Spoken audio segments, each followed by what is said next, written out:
building financial security. Hardworking Americans kept more of their money this tax filing season, and millions of people got more money back compared to previous years. Over $320 billion was refunded to taxpayers, an 18% increase from the last filing season. I note that again, an 18% increase from the last filing season, with an average refund of nearly $3,300, more than an 11% increase on average. And even the average refund amount does not tell the whole story. Many working-class Americans who owed money when filing in prior years instead received a refund this year because of the working families' tax cuts. Treasury's initial guidance has also helped the business provisions of the working families' tax cuts, like full expensing for equipment and factories, to drive domestic investment higher, productivity higher, and wages higher for American workers. Nearly 26 million small businesses now have an increased confidence thanks to a permanent, pro-growth 20% tax deduction. Estimates find that permanence will create 1.2 million jobs annually and boost small business GDP by $750 billion over the next decade. The permanent restoration of full expensing for U.S. research and development will support domestic innovation and growth by large and small businesses alike. To maximize that growth, taxpayers need additional clarity from Treasury and the IRS so that they can plan and invest with certainty. Issuing final guidance for these tax provisions will provide that certainty and further encourage domestic investment. Implementing the new provisions from the working families' tax cuts was no small task, but the 2026 filing season proceeded smoothly for tens of millions of Americans. I look forward to hearing from you about plans for successful filing seasons next year, as well as the more work that needs to be done to implement the law and technological investments, get technological investments made to more modernize the IRS. Regarding IRS modernization, Ranking Member Wyden and I released the Taxpayer Assistance and Service Act earlier this year. This bipartisan bill, with more than 60 provisions and supported across the tax community, is focused on modernizing the IRS, improving the taxpayer experience, and strengthening taxpayer rights. Many Finance Committee member priorities are included in the bill, along with a series of long-requested provisions from the tax practitioners as well as the National Taxpayer Advocate. I look forward to advancing this legislation in the very near future and welcome any comments from you on it. Beyond tax administration, I'm hopeful for similar support as we move forward with other priorities with a bipartisan foundation in this committee, such as establishing clear and durable tax rules for digital assets. Mr. Secretary, we're very glad to have you with us today and look forward to your remarks. And with that, I turn to the ranking member for his opening statement. Thank you very much, Mr. Chairman. There is lots to work on. Now, colleagues, it was just a matter of time before the Trump administration set the new high-water mark for public corruption.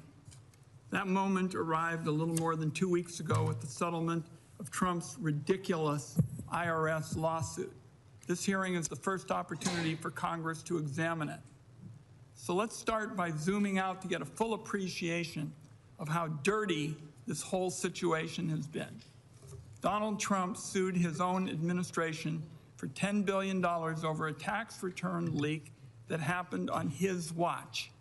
A judge appeared ready to toss the lawsuit, so Trump rushed a settlement for personal gain.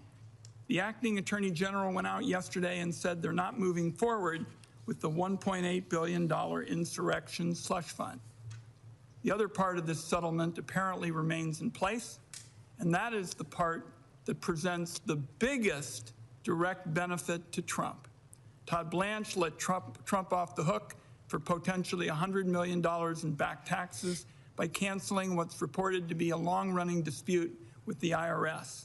Then he let the entire Trump family and the Trump organization off the hook for any tax crimes they may have committed in the past. As of right now, everybody in America is subject to audit except the Trump family. Unfortunately, the Senate Republican leader was quoted this morning saying that this is business as usual, that it's a standard settlement. The reality is that's totally wrong. Two former IRS commissioners have now confirmed that this is completely without precedent.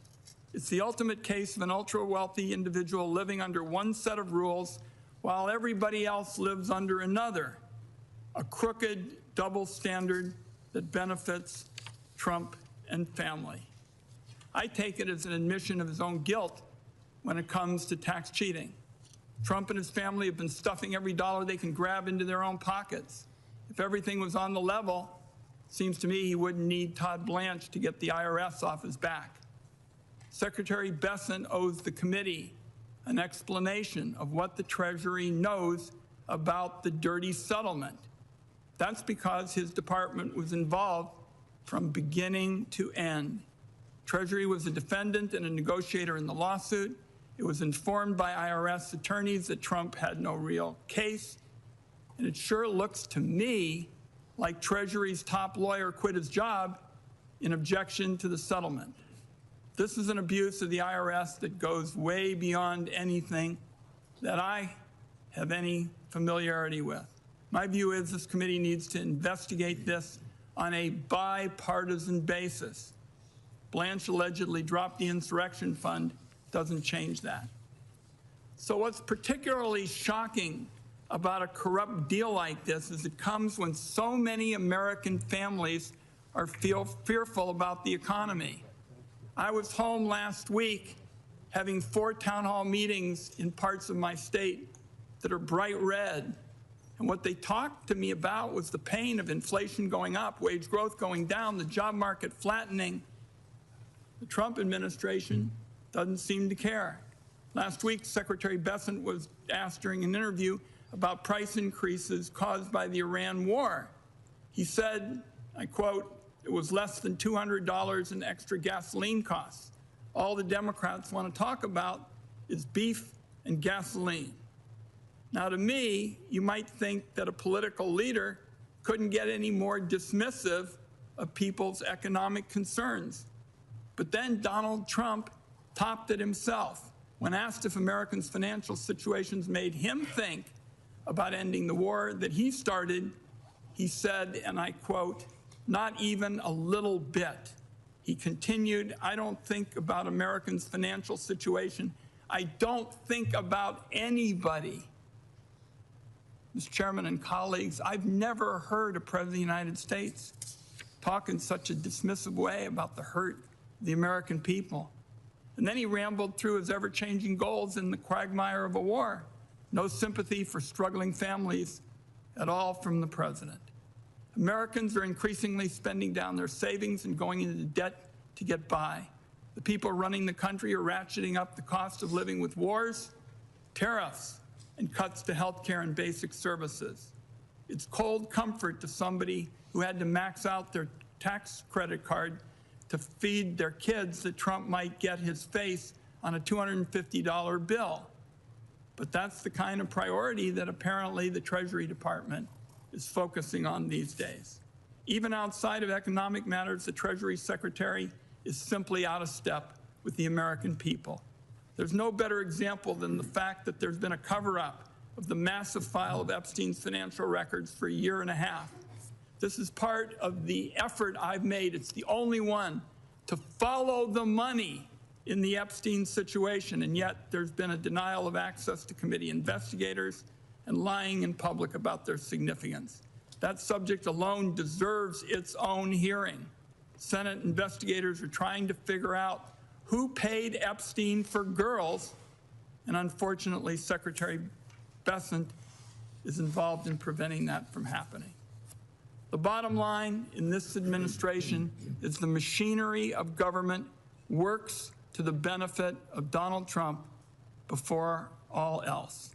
That's the corrupt framework that produces insurrection slush funds, protects pedophiles, and dismisses the concerns of people who are worried about being able to make rent and to feed their families. There is an awful lot for the committee to discuss today, Mr. Chairman, and I look forward to question and answers. Senator Crapo. Thank you, Senator Wyden. Secretary Bessent, you may make your opening statement. Chairman Crapo, Ranking Member Wyden, and members of the committee, thank you for convening today's hearing. I'm grateful for this opportunity to discuss President Trump's 2027 budget, which builds on this administration's progress in unleashing a new era of economic expansion. Could you pull the microphone a little bit closer? Sure. I last appeared before this committee just a few weeks before the Senate passed the Working Families Tax Cuts. So on the heels of the most successful filing season in IRS history, I'd be remiss if I did not begin by thanking the committee for helping to deliver this once-in-a-generation bill to the President's desk. This day, under President Trump, we celebrated how much more money hardworking Americans kept, not how much the government took. Over 62 million tax returns claimed at least one of the President's signature new tax cuts. No tax on tips, no tax on overtime, deductibility of American car loan interest, and enhanced deduction for low and middle income seniors. All told, the average refund increased by over 11%, with refunds increasing by 18%. But as important as what this legislation achieved is what it prevented. If opponents of the working family tax cuts had their way, our economy would have absorbed the largest tax hike in its history. Over $5 trillion. 90% of American taxpayers would have seen their standard deduction slashed, while 40 million families would have seen their child tax credit halved. Instead, this committee held the line, and the American people had a better tax day because of it. Notably, President Trump's pro-growth policies don't stop at putting more money back in the pockets of working middle-class families. They extend to placing the American dream within the closer reach of their children. For context, nearly 40% of Americans have no exposure to our great U.S. equity market, no stake in the companies they helped to build. Trump accounts represent a profound reimagining of that arrangement. They will ensure that every American child can benefit from private ownership and compound growth, that every American child, in short, is born a shareholder. To date, nearly 6 million Trump accounts have been opened, with 1.4 million eligible for the $1,000 seed contribution. Of course, as his tax cuts deliver relief for working-class Americans, President Trump's economic agenda is bolstered by two other distinct but reinforcing levers: trade and deregulation. Let me briefly address both in turn. First, the President is undeterred in his determination to open markets for U.S. goods and services while rebuilding U.S. manufacturing capacity. Over the 12 months ending March 26, the trade deficit for goods declined by approximately $370 billion compared to the same time frame ending March 2025. The economy has added 313,000 net private sector jobs and 13,000 manufacturing jobs in the past 2 months. Firm capital expenditures rose at an annual rate of over 17% in the first quarter, and companies are investing trillions to build and expand here at home. American industry is winning again to the benefit of American workers. A whole of government approach, meanwhile, is coupling our manufacturing revival with a great regulatory reset. Properly calibrated regulation is essential for economic growth, capital formation, employment, and higher wages. So at the outset of this administration, President Trump set the ambitious benchmark of slashing 10 existing regulations before issuing a single new one. In 2025, we shattered the goal with a ratio of 129-1. As a result, the regulatory actions generated more savings last year than in those of the prior Trump administration combined.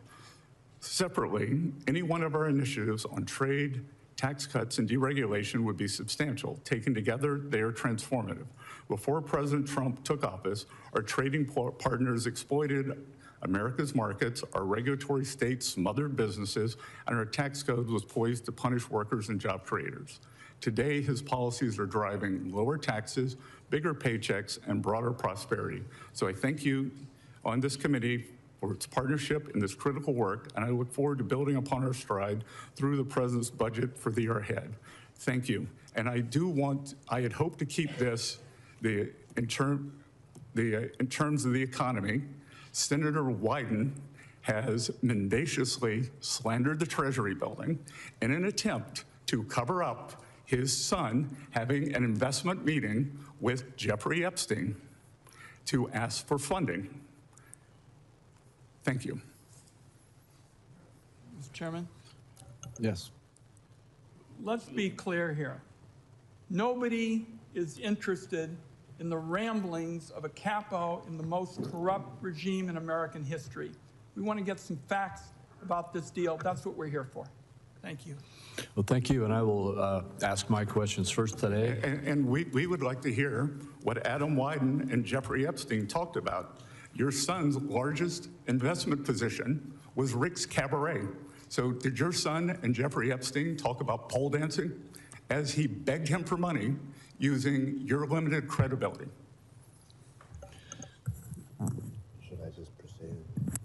I'm going to proceed with my questions, and Mr. Secretary, I'm going to start with regard to the issues that Senator Wyden raised.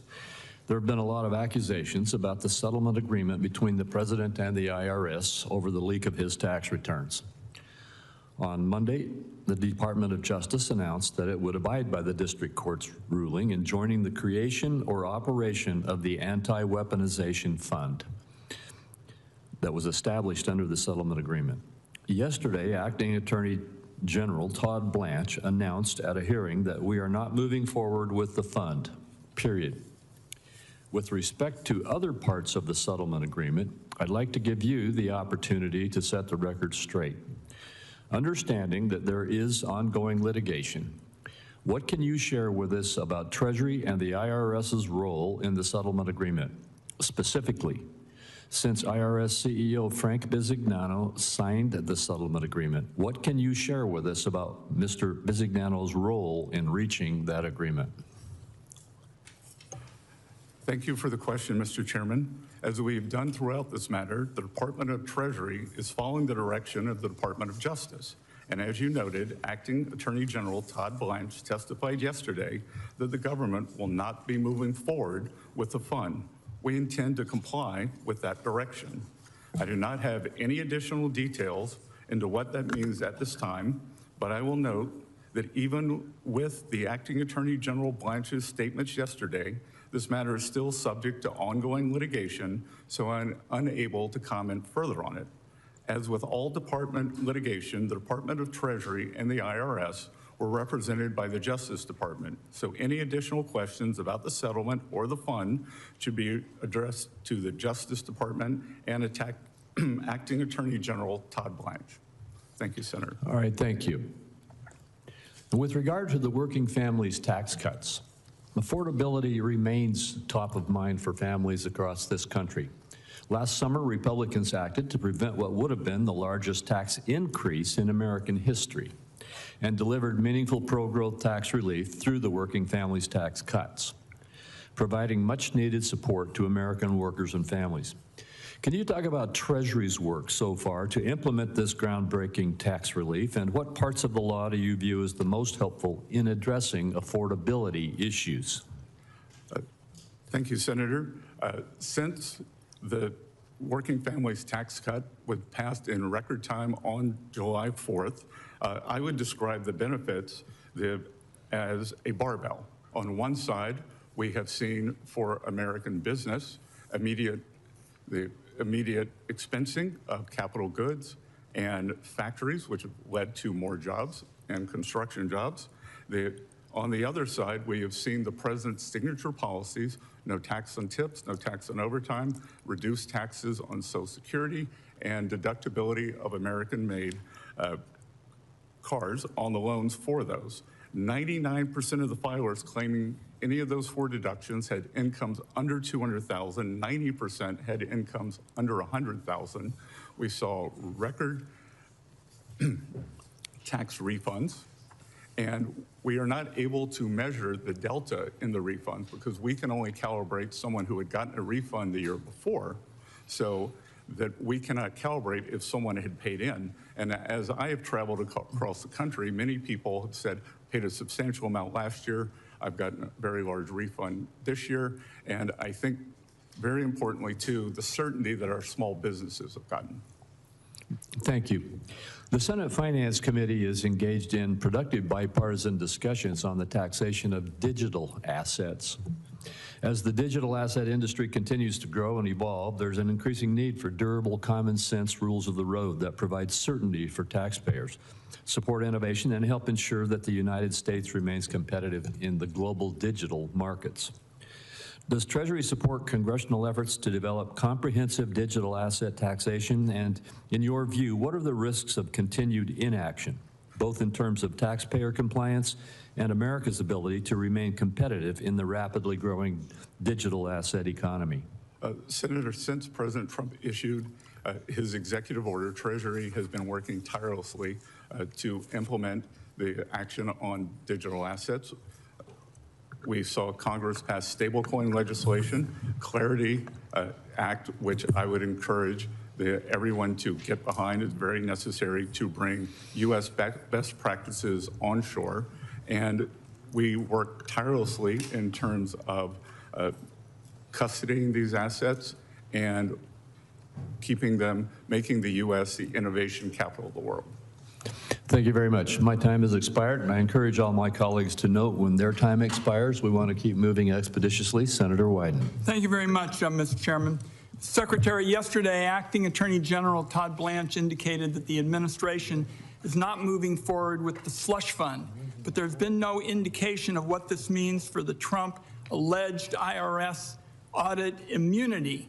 So my first question is, does the IRS audit immunity given to Trump, his family, and his businesses still stand? I'd like a yes or no answer to that. You can ask me the question. You can't tell me how to answer it.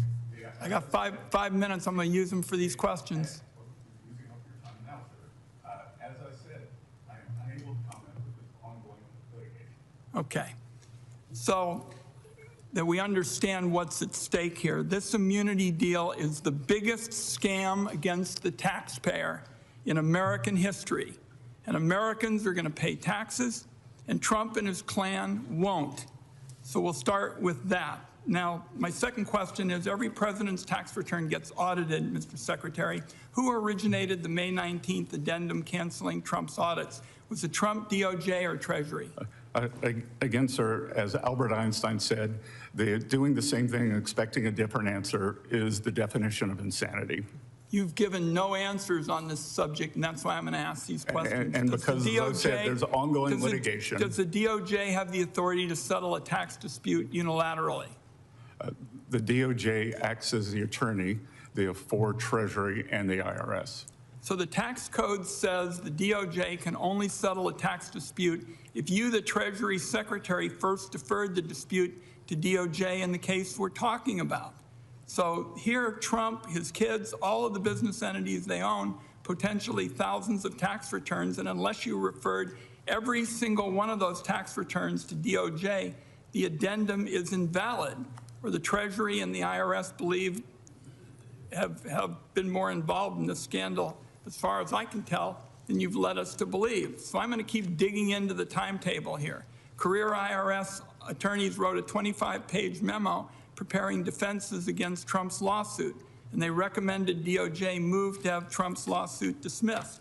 The IRS reportedly gave this memo to Treasury officials in April before the settlement. Did you see that memo?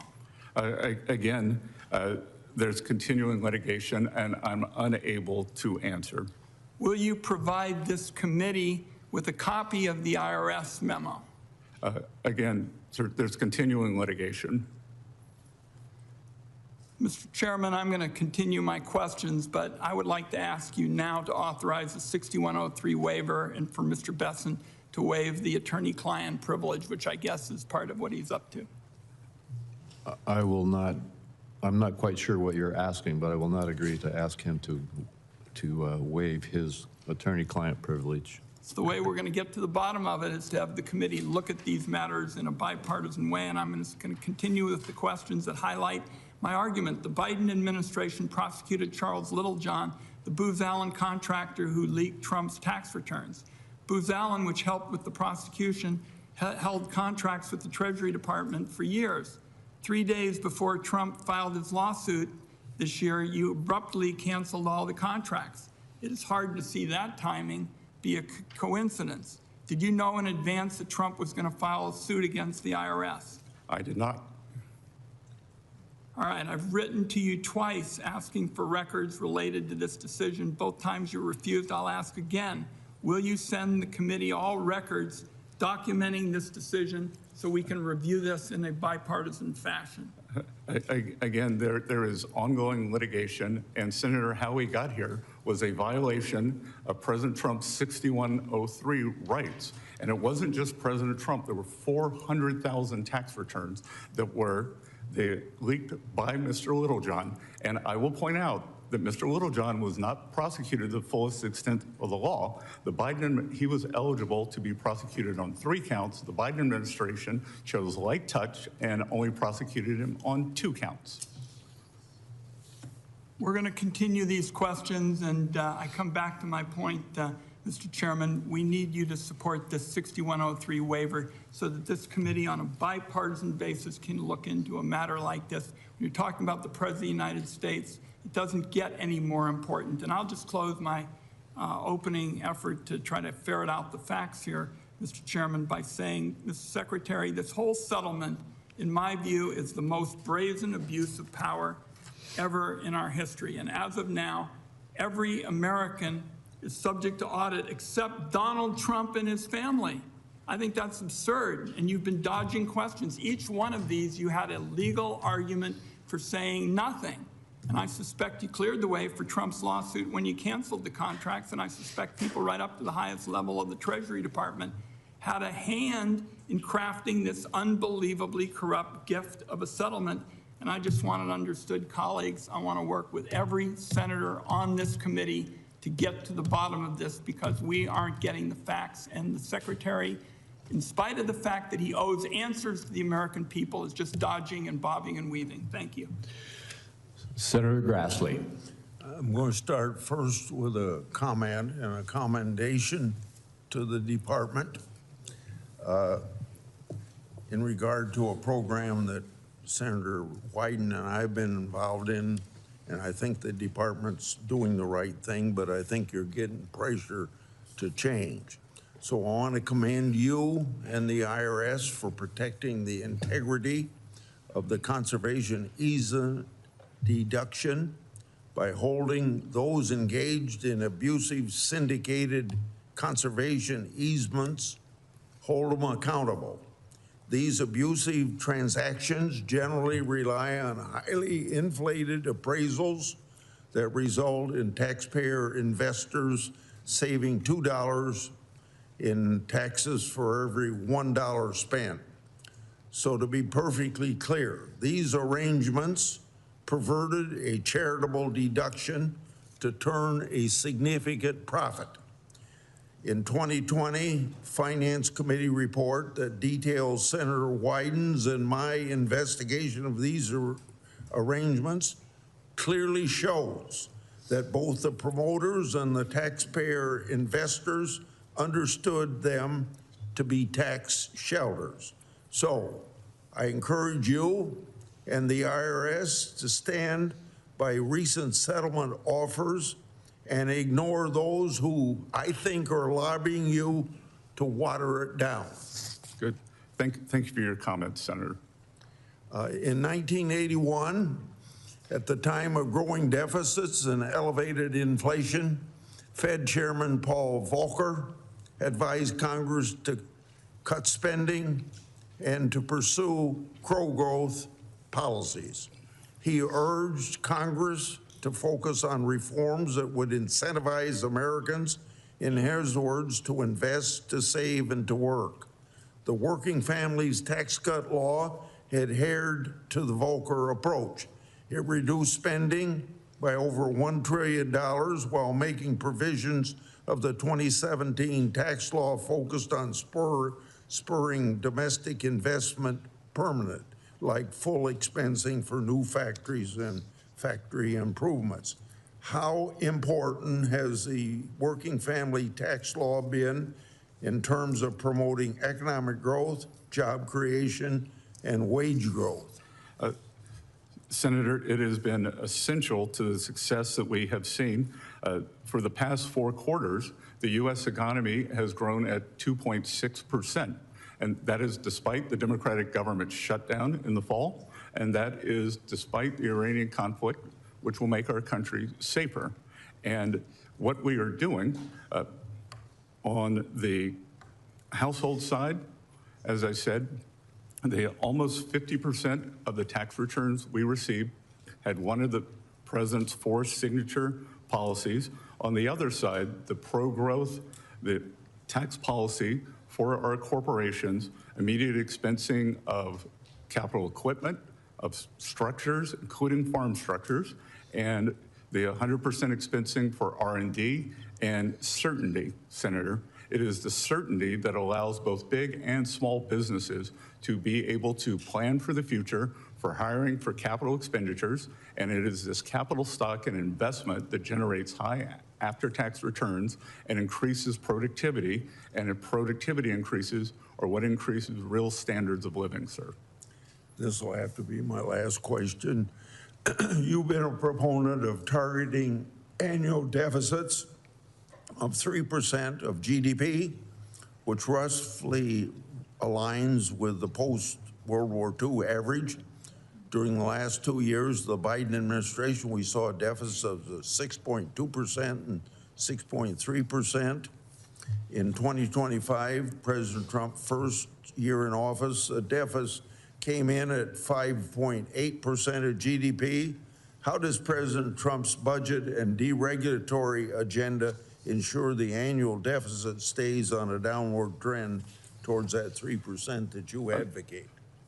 Senator, as I said all the way back as far as my confirmation hearing, we do not have a collections problem, we have a spending problem, and we have a growth problem. So if we can constrain spending and grow our economy, then we have the ability to pay down debt and get back to the 3% target, which I believe that we can achieve something with a 3 in front of it by the end of President Trump's term. Thank you. Senator Warner. Thank you, Mr. Chairman. Secretary Bessent, good to see you again. Good morning, Senator.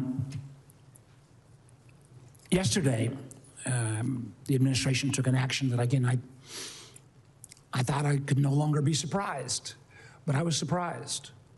The president put in Bill Pulte as the Director of National Intelligence. Now, I know it's not your area, but the whole law that was set up establishing the Director of National Intelligence was to make sure that this position was filled by someone with a great deal of national security experience.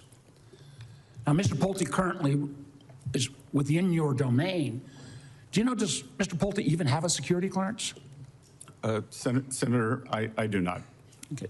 In being head of the FHFA, isn't that a full-time job? It's a very important position. Yeah. So the notion that Bill Pulte is going to remain as head of the FHFA and moonlight as the Director of National Intelligence, I don't understand. But to me, it seems insulting to the thousands of men and women who work in the intelligence community. Again, Mr. Pulte reports to you. No, it's an independent administration. Well, but within. Or let me just ask. Let me ask you this: how would you describe Mr. Pulte's temperament? I spoke with Director Pulte yesterday and congratulated him and said I look forward to continue working with him on FHFA matters and wished him luck as he gets up to speed in D&I, and told him that we had several pressing issues on Iran. So you're totally comfortable with the notion that Mr. Pulte, who I, at least in press reporting, you've had quite a number of differences with, is going to be able to do both the director of FHFA and the director of national intelligence? Well, sir, many teams squabble in the locker room and go out in the field. Okay. Well, Mr. Pulte has had a record of not respecting confidential information. He has weaponized mortgage information. I think everyone would at least acknowledge the factual basis of that, and the idea that he's going to suddenly be given the keys to the most classified secrets that keep our country safe. I just would have wished that someone in the White House would have gone to the emperor and said, on this one, you got no clothes. And it's an embarrassment. Let me get to another topic. Agentic AI, you know, I think there's great promise from AI. There's also downsides, but as we think about agentic AI agents, I'm sending letters on this. I think we need a strong fiduciary regime around those agents. I mean, one banker said to me recently, if your agentic AI agent goes off and buys a bunch of retail stuff for you and you get it home and then a human being says, I don't want this stuff, who bears the burden? As you think about, you know, the notion, I know we've talked about this in the past, of agentic AI agents, do you believe that we need some level of strong fiduciary regime?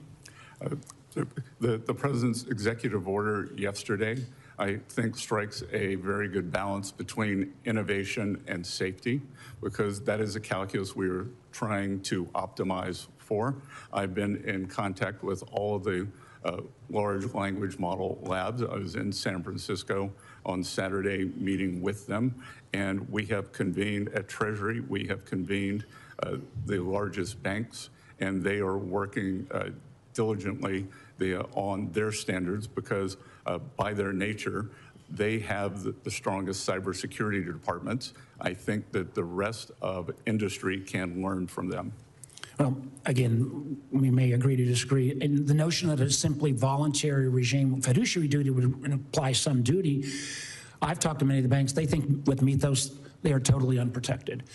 And the idea that we're going to have only a voluntary regime, I believe, will put our banking system at risk, clearly our national security at risk. And I felt like the president's earlier draft made a lot of sense. I was very disappointed. It was watered down Latin, adhere to the Senator, chairman's. the only difference in the draft was 90 to 30 days. Secretary Bessent, well, the draft I saw earlier had a stronger than strictly voluntary regime. But I want to get my last point in quickly. We still got to get the CDFI money out. We got 32 senators, 16 on each side, including the chairman. You know, the money is sitting there. It needs to get out. Yes, sir. That we have gotten out what we have been allocated from OMB. OMB did not apportion it until April 8th, and we are getting that funding out. It's June. There still hasn't awarded a single dollar of the money. Thank you. Senator Scott. Thank you, Mr. Chairman. Secretary, thank you for taking some time to be here with us today. Good to see you again. Good to see you, Senator. Hope all is well in Charleston. I don't get back much. Well, we miss you there, so find a way back to the Holy City. We need to see you more often. Let me just first say to you, and particularly to your staff as well, on the issue of home ownership. As you know, we worked in the banking committee for a long time on the 21st Century Road to Housing. Your team has been fantastic to work with. And frankly, this is an issue that is not a Republican issue or a Democrat issue. Every member of the Democrat side of the aisle, as well as Republicans, work together hand in glove to make sure that we keep America's priorities first. And that makes 2026 the year of affordability. Your team has been fantastic to work with on the issue of housing, so I want to say thank you on that one. Number two, I will have a question for the record around an issue of 45Y clean electricity production tax credit is an issue that I would love to get a response from you, not now, but later on. But I do want to ask you a question, Mr. Secretary. As you know, economic security is national security, and the Treasury Department plays a critical role in the United States national security apparatus. With the emergence of digital assets, I was curious if you could touch on the Treasury's role in fulfilling President Trump's executive order that set up the Bitcoin Strategic Reserve and digital asset stockpile. Could you give me an update on where things stand with the implementation of the executive order? Yes, sir. And I couldn't agree more with you that economic security is national security. I gave a speech at the Reagan Library outlining my thoughts on that and how for 25 years the U.S. has been asleep, and under President Trump's leadership, we are moving forward very quickly on that. And part of that is our digital assets initiative. The Strategic Bitcoin Reserve is something, this is new technology, this is new ground. We are proceeding with all deliberate speed, and we are making sure that as we are doing this, in this complicated process, that we use best practices and things will be durable for the future. And I look forward to working with you and your team on that. Absolutely. And I look forward to the Clarity Act being passed this summer. Great, thank you. Another question on IRA accounts. President Trump signed another executive order, 14403, to increase Americans' access to IRAs for those workers who lack employer-sponsored retirement plans. Also, the order directs you to prepare legislative recommendations for building upon the TrumpIRA.gov. Do you have a timeline, something in mind that would be helpful for us to appreciate as it relates to perhaps a Trump Accounts 2.0? So, sir, we have the launch of Trump accounts on July 4th. Oh, good. And we are consumed with that. So they will begin July 4th is Saturday. They will begin trading and go live on July 6th. And then we will be laser focused on the IRA accounts directly after that. Excellent. I do think it's important for us to take some time on the Finance Committee to recognize one of the more important issues facing the American people as it relates to those half our workers do not have access to, maybe not quite half our workers, but a significant portion of our workers do not have access to an IRA. And frankly, having this focus from the administration, I think is powerful and important and recognizes the importance of making sure that everybody has a chance to accumulate equity in this country, which typically comes through either home ownership, business ownership, or an equity position in the stock market. This approach provides access to that opportunity. And speaking of opportunity, as you know, it would probably be just inappropriate and shocking if I did not mention opportunity zones, because I do every single time I see you, because I do think it's one of those consequential pieces of legislation that has a generational impact in a positive way for the poorest communities in this country. Governors across the country are right now currently working on figuring out where they want the designations within their states on this 10-year new window. I'd love to have an update from you as it relates to streamlining the Opportunity Zone nomination process, as well as if there are any best practices that governors should take into consideration that you have become aware of. It'd be great to hear. Yes, Senator, and as a reminder, every Democrat voted against Opportunity Zones. Thank you. So what was especially great about this bill is it expanded, created stronger rural opportunity zones. So that is part of our guidance to the states. Treasury is engaging with state officials ahead of the next nomination round, and we're working to provide transition guidance so that investors will have the clarity they need to keep putting capital to work in the communities that need them the most.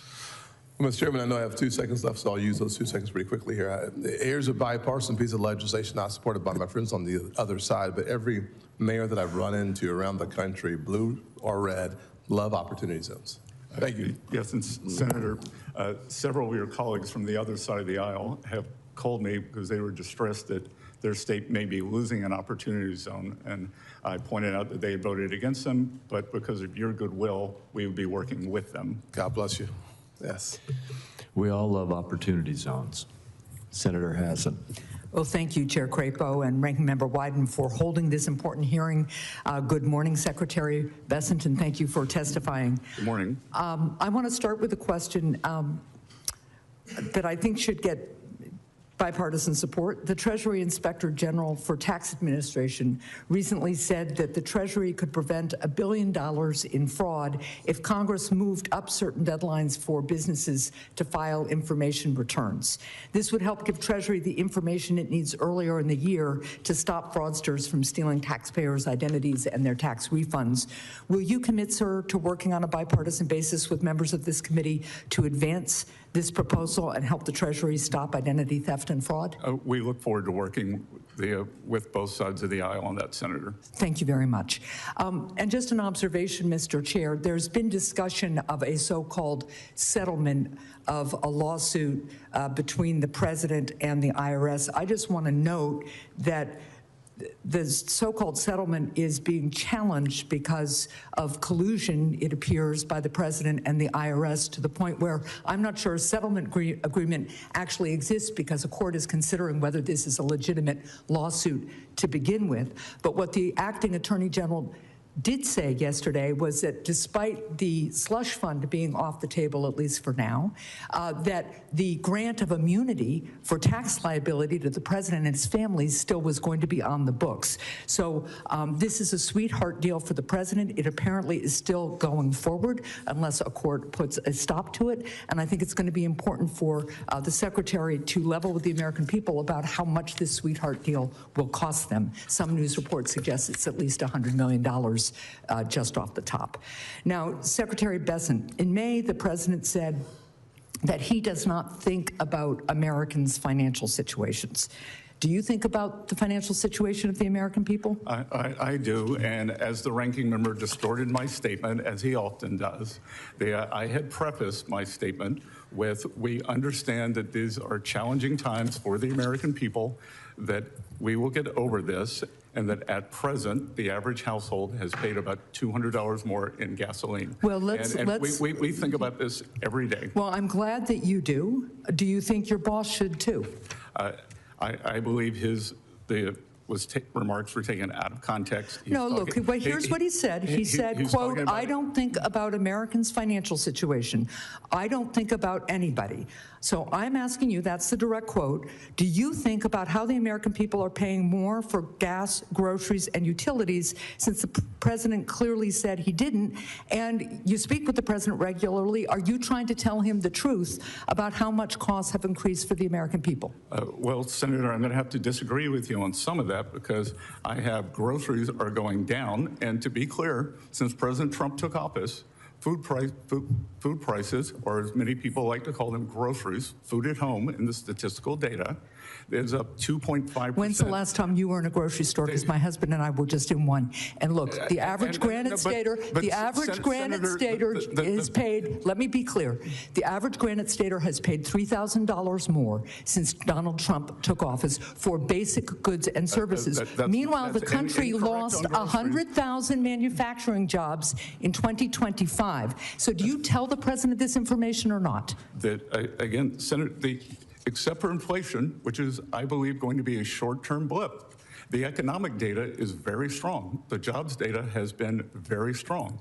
The manufacturing ISM has been very strong. No, actually, that's incorrect. So let's move on, because what's clear to me... Which part was incorrect, Senator? No, what is very clear to me is that neither you nor the president nor this administration are willing to acknowledge how much more people are paying at the gas pump, at the grocery store, in utilities, for health care, for all aspects of American life, nor have you acknowledged the number of manufacturing jobs that were lost in 2025. Now let's move on to another issue. Americans are paying 2.5% more for groceries since President Trump took office, which is half the annual amount under Biden administration. We're not talking about Biden. We're talking about this administration and its promise to lower costs, and the fact that this president says he doesn't care. Now, let's go on to it. Mr. Secretary, my time is limited. I'd like to reclaim a little bit of my time, because I have one more question. The administration has claimed that its top priority is lowering costs for American families,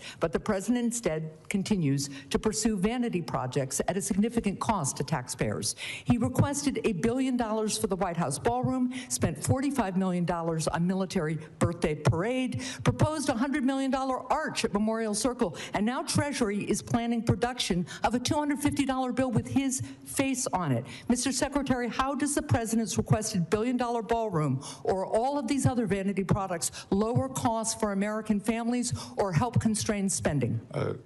Senator, first of all, you're incorrect. There is no cost to the American people. If there is a new bill for the ballroom, the decorative part of the ballroom is privately funded, and everything that you were talking about. The president requested $1 billion for the White House ballroom in our budget. He has spent $45 million on a military birthday parade. So look, it goes on outside my office every day. I've watched it progress, and it is national security matters that the $1 billion is for. That's ridiculous, and I think you know it. I'll yield back my time. Thank you, Mr. Chair. Senator Johnson. Thank you, Mr. Chairman. Mr. Secretary, I don't recall back in, let's say, June of 2022, when the average national price of gasoline was $5 a gallon, when we were experiencing 40-year high inflation, about 9%. I don't recall Democrats being all that exercised and coming to these hearings and battering the Biden administration officials of why, living is so unaffordable. Do you recall that back in 2022, 2023? Well, what I do know, sir, is that pyromaniacs like fire, so they can't stop talking about what they did. And as I was trying to tell the senator, since President Trump came into office, food at home has increased by 2.5%, moving back toward the Fed's 2% level, and every year averaged 5%. So it is half the price. We elevated the level. And to be clear, Senator, what we have not heard is an apology to the American people. So the other thing we haven't heard is a concern over the massive amount of fraud that we are being told about every day. Democrats wanted a clean extension of the enhanced subsidy under Obamacare, even though once expired, people got the subsidy anyway. But they could care less that there may be 6 million people now, is what the current estimate is. 6 million people, or phantom people, taking advantage of those subsidies, costing the Treasury $25 to $35 billion a year. No concern about that from the other side of the aisle. I want to focus on fraud. The lowest estimate on an annual basis comes from GAO at $250 billion a year. We had the CEO of LexisNexis, I didn't realize they did this kind of research. They put the annual figure about $1 trillion. I think you've come up with your own figure. What do you estimate annual amount of fraud in the federal budget? At least $500 billion, sir. So again, this is a range of somewhere between 3.3 and 13.3% of our budget. A recent story, I heard it on the radio this morning, a fraudster in California in 1 year, from May 22nd to April 2023, $270 million of claims. He was paid $178 million in fraud in California out of Medi-Cal.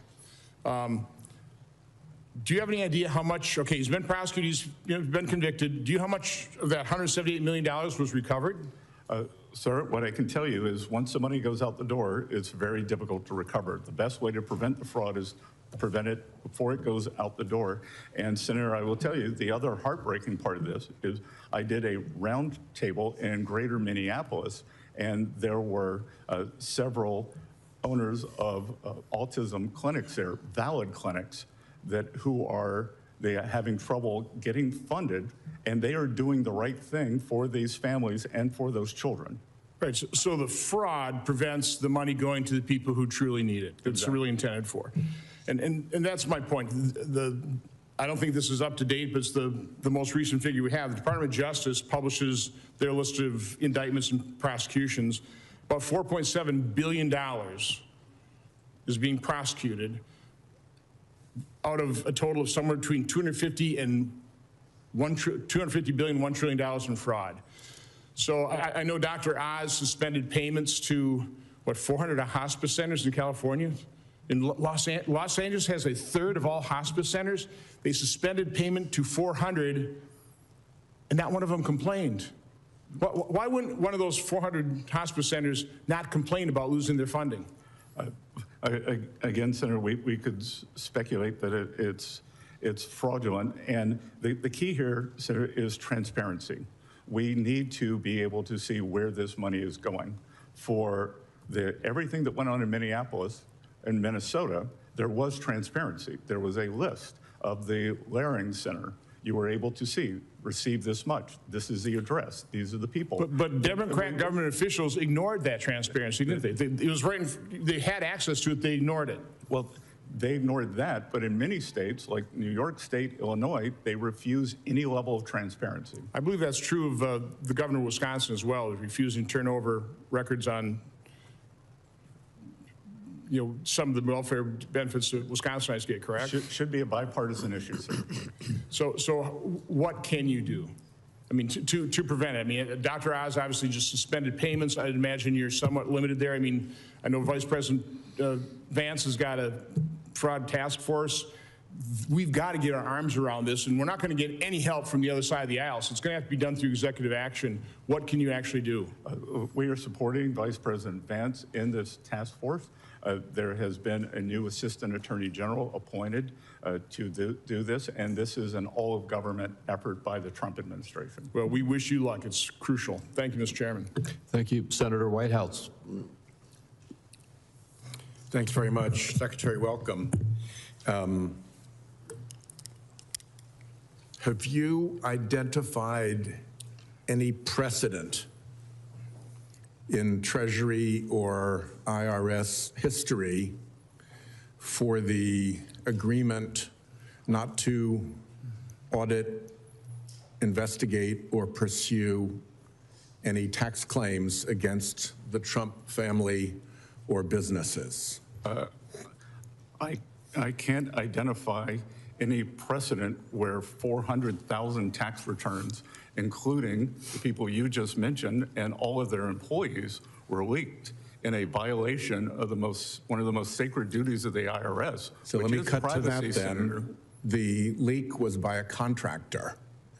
Can you tell me what contribution is being sought by Treasury or by the IRS for the harm done by the contractor? To a certain extent, your organization and the IRS are the victim of the contractor's malfeasance or negligence. What is being pursued by way of contribution by that contractor? Well, the ranking member chastised me for cutting the contractor's contracts off, and we have removed their contracts, their ability to do business with Treasury and the IRS. But there is no contribution into this particular case. Again, Senator, you weren't here earlier, but I'm unable to discuss most of this because of ongoing litigation. Yeah, I know everybody likes to say that, but the constitutional... We like to follow the law, Senator. And the law is that the Congress has constitutional oversight functions that do not disappear simply because there is litigation, however convenient it may be, by way of providing answers. So we have no precedent for it. No contribution is being sought from the contractor at fault. Was there any consideration to the government in return for the benefits of no audit, no investigation, no challenge or pursuit of refunds or other penalties? Again, Senator, I'm unable to comment because of litigation. Treasury is represented by the Department of Justice in all matters. They act as our attorneys, so I would suggest that you direct your questions to Acting Attorney General Blanche. Yeah, well, I've had a lot of times people who are before us invite me to ask my questions of somebody who's not before us, but you're the one who is before us, and I think you ought to know if there was any consideration offered or paid in return for that settlement. It's a very simple fact question. Was there or was there not consideration? Again, there's ongoing litigation, and I suggest that you speak with the Treasury attorneys. If this kind of behavior is okay with the chairman, I'll just pursue other questions. But, what goes around comes around in terms of dodging questions. I believe it's very clear that witnesses of any kind cannot discuss ongoing litigation. They can certainly discuss a fact that they are aware of. The fact that there is some litigation out there doesn't mean that a witness can't say, yeah, there was no consideration, or yes, there was consideration. Was there a defense analysis memo? It's referenced in the judge's decision in Florida. Was there a defense analysis memo prepared by the IRS? And more specifically, did you see it? Again, I'm not going to be able to comment on these matters. Mr. Chairman, this just makes no sense at all. I've been a lawyer all my life. I have some idea of what is protected when you have a ongoing bit of litigation. Whether this individual has seen an official memo from within his own department is a very simple question to answer, and I think it's completely inappropriate to have this game of dodge 'em be pursued without any consequences. Well, last of all, here's another question. Was there any analysis of what harm befell President Trump from having his taxes released when every president since Nixon released their taxes and he had promised to? Did anybody analyze whether there was actually any harm at all to him in those circumstances? So there was a crime. President's rights under 6103 of the IRS code was violated, and equally as important, 400,000 taxpayers had that right violated, including every employee of the Trump administration, the housekeepers at Doral, the greenskeepers, and the cashiers. And you're welcome to pursue all of seem that, to care. but it doesn't answer the question of whether the president actually suffered harm. And you're not answering that question either.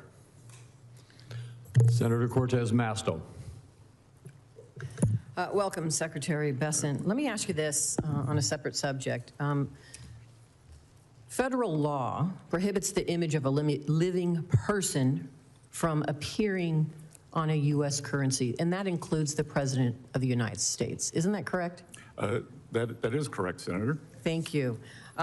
There's reporting that your U.S. Treasurer, Brandon Beach, and his senior advisor, Mike Brown, have been repeatedly urging staff at the agency's Bureau of Engraving and Printing to prepare prototypes of the note, a $250 bill with President Donald Trump's face on it. And in fact, in August and September, Beach provided Bureau staff with mock-up designs for the note, including one that shows President Donald Trump's face in the center of the $250 bill between the signatures of the president and your signature.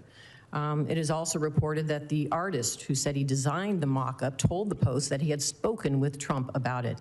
Is it true that your staff is pursuing a mock-up of this bill with President Trump's face on it?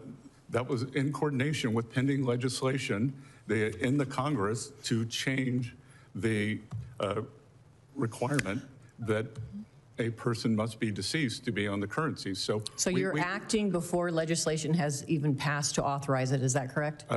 Just as we did with the Working Families Tax Cut, we were prepared in advance. At Treasury, we do things in advance. My predecessors seem to scramble to do things at the last minute. So if the law does not pass, do you intend to still move forward without the authorization from Congress? Of course not. We will follow the law. Thank you. Let me ask you this question with respect to the agreement and the lawsuit settlement that a lot of my colleagues have been talking about, shielding the president, his family, and corporations from any future audits. You are the acting IRS commissioner, correct? That is incorrect. What is your position right now with the IRS? My term expired. So you have no position with the IRS whatsoever? The IRS is a bureau that reports to Treasury. When there is no commissioner, those duties float up to me. All right. So there's no interaction that you have right now or responsibility over the IRS other than The commissioner's there, the commissioner has free reign, and you don't have any authority to stop anything? No, there is no commissioner, so I assume those duties. So there is no commissioner, so you're acting commissioner? No, that's incorrect. Okay, so for purposes of the public, let's get it straight so the public knows your involvement. There is no commissioner. There's somebody that is acting. I had previously been the acting commissioner. Okay. Senator Warren, who likes to send me a lot of letters, was kind enough to send me a letter. Yeah, I'm just trying to figure out your role with the IRS. For the purposes of the public and transparency, what is your role currently with the IRS and your authority? I am performing the duties of the commissioner. Oh, so you are. Okay, got it. So let me ask you this, because you talked about not only Donald Trump and his family, but there were 400,000 taxpayers' information that was also leaked by Mr. Littlejohn, the contractor working for the IRS. Do you intend to give them the same immunity as President Trump and his family received? Again, you were not here at the beginning. I had a statement that I read to Chairman Crapo that I am unable to provide any additional details. Well, that's not part of the litigation. Due to litigation. That's the 400,000 taxpayers aren't part of the litigation. You have said there were 400,000 taxpayers' information that was also leaked. They're not part of that litigation. Do you intend to give them the same immunity that you gave Donald Trump and his family and corporations that were part of the litigation? Senator, you may have missed the first part of this, but Treasury does not give any of that. We are represented by the Justice Department.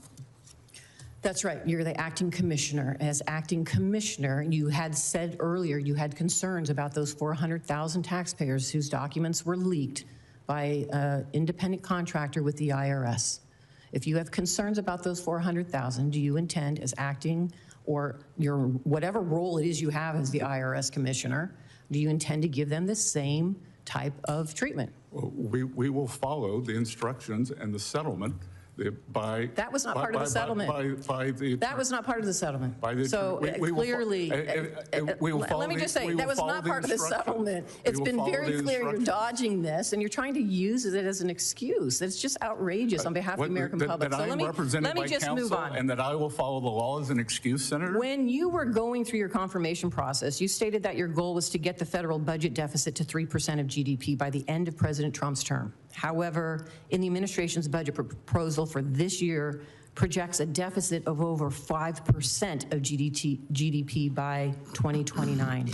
Do you no longer intend to achieve that 3% goal? I do. I said something with a 3 in front of it. And we, in fact, had a fiscal contraction last year. So we are already in the 5 range. You said something with a 3 in front of it. All right. I appreciate you being here. Senator Young. Secretary Bessent, great to have you here today. You and I have discussed shipbuilding in the past and the importance of shipbuilding. I've seen you recently offer your thoughts about the importance of this issue and the importance of rebuilding our shipbuilding enterprise here in the United States. The president has also spoken quite forcefully about the threats associated with having a shipbuilding enterprise that is weak and unable to produce enough ships for the needs of our nation. In fact, his executive order on restoring America's maritime dominance and a subsequent maritime action plan, he highlighted with some specificity the challenges and the opportunities that we face. So I'm grateful for his leadership, grateful for yours. Because we know China has invested heavily in this industry. They, of course, have a centrally planned economy in so many respects, and they've overinvested in their capacity. I've been briefed that China can actually build over 1,000 ocean-going vessels in a year.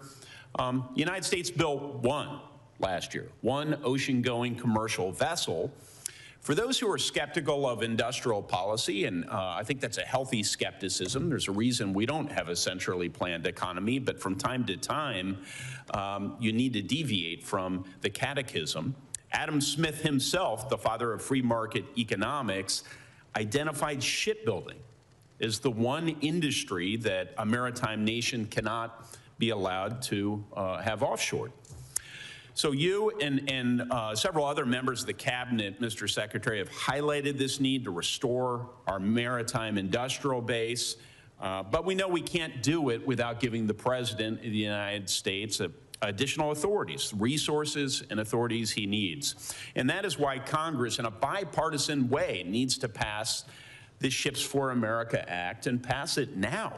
Mr. Secretary, how are you thinking about these issues? And do I have your commitment to work with Congress to start building ships in America again?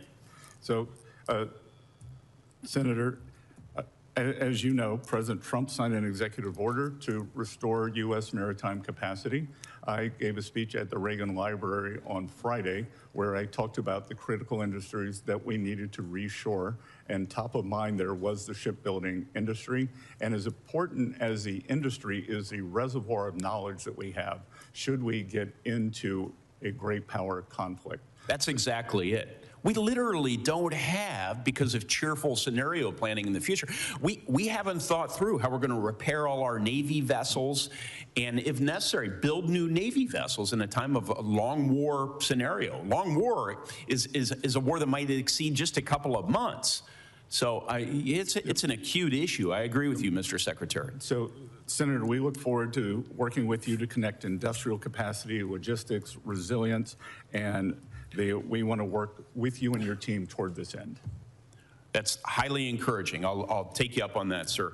I'm going to pivot very quickly to China's advantage as it relates to critical minerals, not just as it relates to the supply, but they've come up with a way to manipulate our markets. They shape prices, they restrict exports, they absorb losses, they create all this uncertainty that keeps private capital from financing U.S. or allied critical minerals projects. And I've come up with a solution to help address this. We call it the Secure Minerals Act. And Mr. Secretary, it's designed to create a strategic resilience reserve. And this would be a government corporation, and it would employ tools like loans, acquisitions, non-recourse lending, advanced market commitments, contracts for differences, and partner country co-investment. So all these different financial tools. But the goal is, of course, not to compete with or replace private capital. It's to create enough price stability and demand certainty to build domestic and trusted partner capacity. We want people investing in processing and digging new mines and all the rest. So, Mr. Secretary, as the administration considers tariffs on processed critical minerals and derivative products, my question is, should those tariffs be paired with a financing mechanism like the Strategic Resilience Reserve to make the capacity we need commercially viable? So through Exim Bank, we are working on Project Vault to do much of what you were talking about. And it is critical to have critical minerals. And as you said, the predatory pricing that China has done for 25, 30 years, just like in shipbuilding, critical minerals is one of the key industries that we're focused on. Well, my hope would be that I can work with you to give more legal certainty to that very important project, Project Volt, you're working on, so that after the Trump administration leaves, which will just be in a couple of years, there can be a legacy of enduring law and operations so that we've addressed this challenge related to our critical minerals vulnerability. Might I work with you on that effort? We look forward to working with you, Senator, and it is a priority for this administration and for Treasury and indeed for myself. Thank you, Mr. Secretary.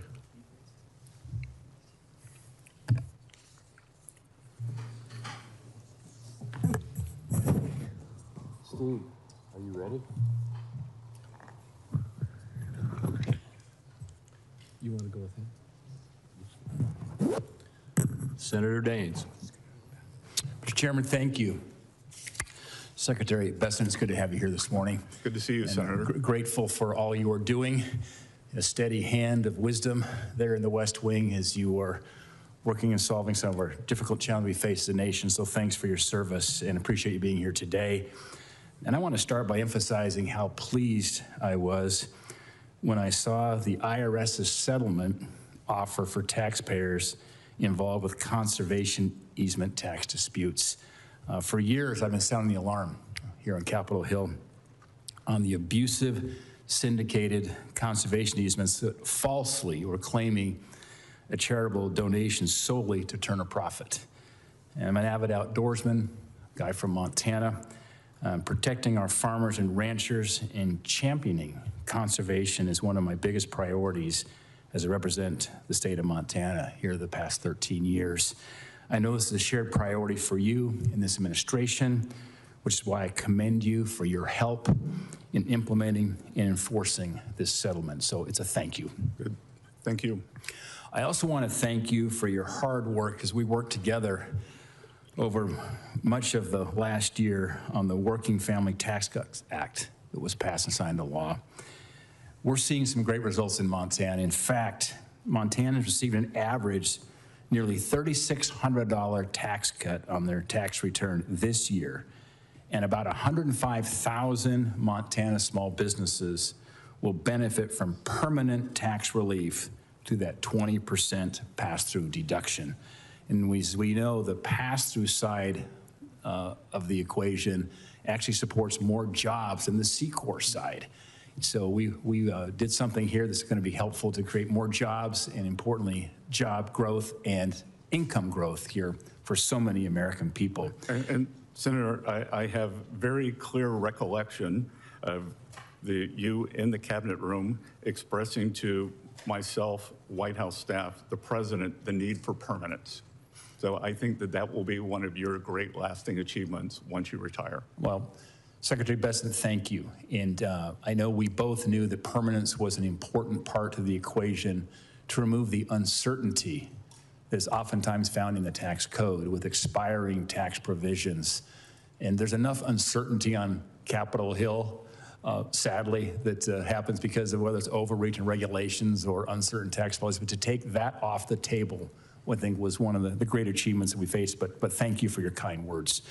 And I do think that we're going to see the benefits of this bill for many years to come.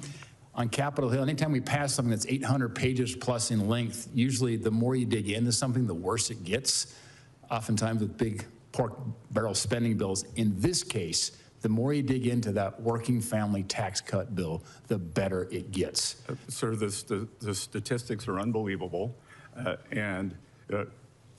We saw at the IRS that 61 million filers, they filed for at least one of the signature policies, and we are seeing an industrial renaissance because of the immediate expensing for equipment, factories, and farm structures.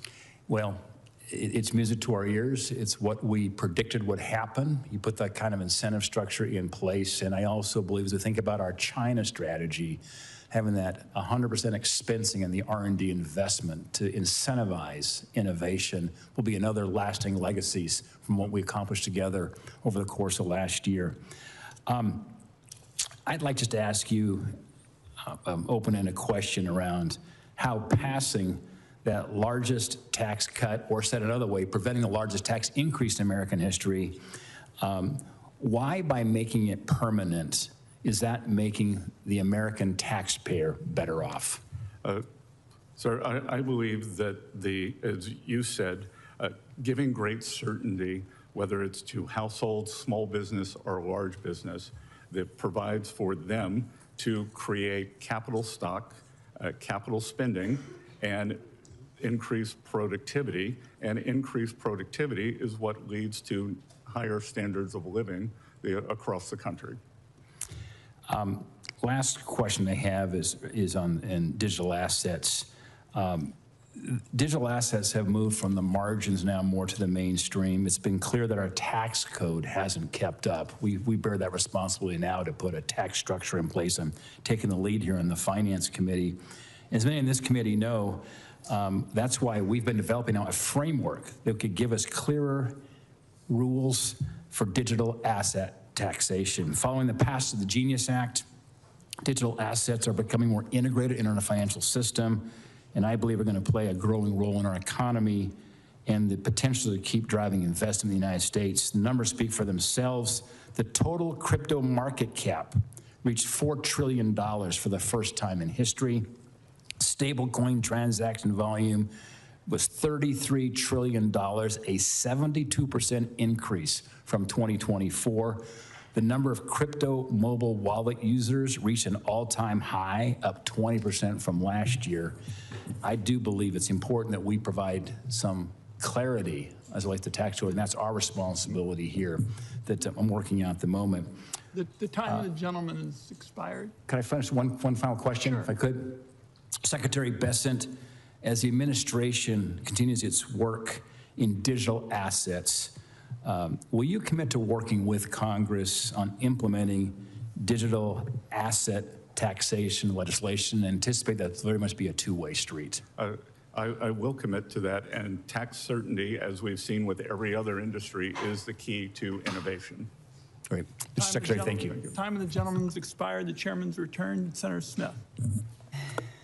Thank you, Mr. Chair and Ranking Member, and welcome to the committee, Secretary Bessent. So, though I've not been in the room, we have this thing called closed circuit television in the Congress, so I've been able to watch the hearing in my office, and many of my colleagues have tried to get at this so-called anti-weaponization fund that was created in a settlement with the president after he sued his own IRS for $10 billion. That includes this provision that bars the IRS from auditing or taking any enforcement action on any of the president's tax returns or those of his family. And I understand I've heard you repeat many times that you cannot respond to this because of ongoing litigation. And I want to just associate myself with the points that Senator Whitehouse made, which is that I don't quite understand how we're able to do our oversight responsibilities if we can't ask any questions when anything is even in the vicinity of ongoing litigation. So let me see if I can ask a question that I don't think has anything to do with the ongoing litigation. And my first question is this, Secretary Bessent, did Brian Morrissey, your former general counsel, ever raise concerns over the establishment of the anti-weaponization fund before he left his position, before he resigned? Again, that's attorney-client privilege, Senator. Pardon me? That would have been a privileged conversation. Well, let me ask this. Does Treasury agree with the Justice Department in thinking that the court decision blocking payments out of the slush fund was incorrectly decided? Again, we do not have agency in this. We defer the Department of Justice. They act as our attorneys, and they represent us. So you should refer any of those questions to Acting Attorney General Blanche. And okay, I'm going to come back to that, but do you at least commit to following any and all court decisions regarding the establishment or the administration of this slush fund? Do you see those court decisions as legitimate that you would follow? We follow the law. You follow the law, so that would mean that you would follow a court decision. You wouldn't have your own opinion about what the law is. You would follow the decision of the court. Am I understanding you correctly? We will always follow the law. You'll follow the decision of the court. We will follow the law. That's not what I'm saying.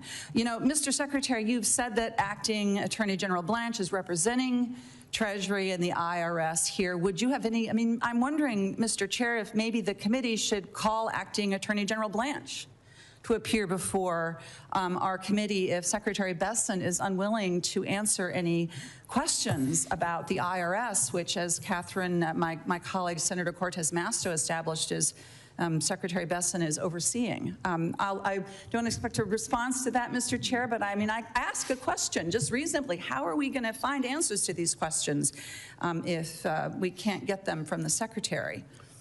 Well, as the Secretary has said many times, exactly the attorney-client privilege and the relationship they have with Justice Department requires him not to answer So, Senator, you asked if I would follow the law on a court ruling. I am following the law here. And yeah, what I noted, Secretary Bessent, is you didn't say that you would follow the court and their interpretation of the law. You said you would follow the law, which is different, as we know, with this administration. But I have just a few minutes, a minute and a half left. I want to get actually to the farm economy. This is something that you and I have discussed many times, starting when you first came into my office. You called yourself a soybean farmer, though I think that Minnesota farmers would differentiate between wealthy landowners who rent their land versus people who actually do the farming. But I can tell you that in Minnesota, Mr. Secretary, a lot of farmers are really feeling the pain. According to the Farm Bureau, farm bankruptcies were up almost 50% this last year. Minnesota has the most farm bankruptcies in the country in the first quarter of 2026. And the Farm Bureau tells us that 6 out of 10 farmers are reporting declining financial situations. So it's rough out there. Fertilizer prices are up, diesel prices are up. Could you just explain to me and to farmers in Minnesota how those increased prices driven by the war in Iran are worth the pain that they are feeling right now? Senator, do you believe that Iran can have a nuclear weapon? Mr. Secretary, this is my time to ask you the questions. How do you respond to Minnesota farmers who cannot afford the fertilizer they need? Well, I think if you were to look in the dictionary, the definition of a farmer is someone who owns a farm and farms the land. And so as a former farmer, I will tell you that, and maybe you know, that 75% of the fertilizer had already been purchased this year. That is not what my farmers in Minnesota are telling me, sir. They are telling me that they cannot afford their fertilizer, and they know the reason why. They know the reason. There is no doubt that, that farmers have been struggling, but much of that there was a record crop last year, Senator, and what do record crops lead to? What my farmers are telling me. Lower prices. So I'm sure I will take that back. I will take that back to my producers in Minnesota, that they have they have somebody in this Department of Treasury, a former farmer, who is feeling their pain. Thank you. Senator Lankford. Mr. Chairman, thank you. Mr. Secretary, thank you. You know, a year later, after passing the Working Families Tax Cut Act, I have to tell you, it's been remarkable how fast Treasury has moved on implementation in a lot of the areas. We worked a lot together on things like full expensing and making that permanent and trying to be able to get that established long term. That makes an enormous difference for our farmers and ranchers that are trying to buy equipment right now to be able to do that expensing. Commodity prices are down, fertilizer prices are up. But I would tell you, fertilizer prices started spiking under the Biden administration, not in the past 2 weeks here, and certainly not in the past 2 months. Gasoline prices now are what they were during the Biden administration, a spike, and there wasn't a war in Iran. And under the Biden administration, we had 9% inflation during that time period. So there's been a tremendous amount of growth in the economy here, which I appreciate your partnership on. We've also worked a lot on the charitable donation side of things. And I appreciate the substantiation requirement information that Treasury and IRS has put out. That helps a lot of folks that are donating now to nonprofits and the work that we've done together. There is still work to do on the donor advised funds. There were some Biden administration regulations that came out that were directly targeted at the donor advised funds that have caused real problems. Those are folks that are directly helping nonprofits and charities all over the country on it, but they're feeling some real pain from some additional changes in regulation. So I know this administration has been very aggressive at reviewing regulations and looking at it. I would only ask you to review as well the Biden administration regulations on donor advised funds, because that's directly taking money away from people that need it the most and folks that want to be able to help. Senator, I will be happy to instruct our Office of Tax Policy to work with you and your staff on this. I know it's an important issue for you. It is. Thank you. Look forward to that cooperation together, just to be able to look at it, to be able to make sure the regulations work for every American. I want to talk a little bit about what you've done so far on the sanctions on drug smuggling, and specifically targeting all of these cartels that are in Mexico and in Central America and South America, and trying to be able to go after that. You've seen some progress. Some new techniques have been done to be able to target individuals and entities to try to limit the amount of smuggling. I want to just get an update from you. Dollars have been allocated. You've asked for additional dollars directly related to terrorism and drug smuggling cartels. This is a budget hearing. What's happened so far? How have those budget dollars previously been used? What are you asking for additional dollars for in that?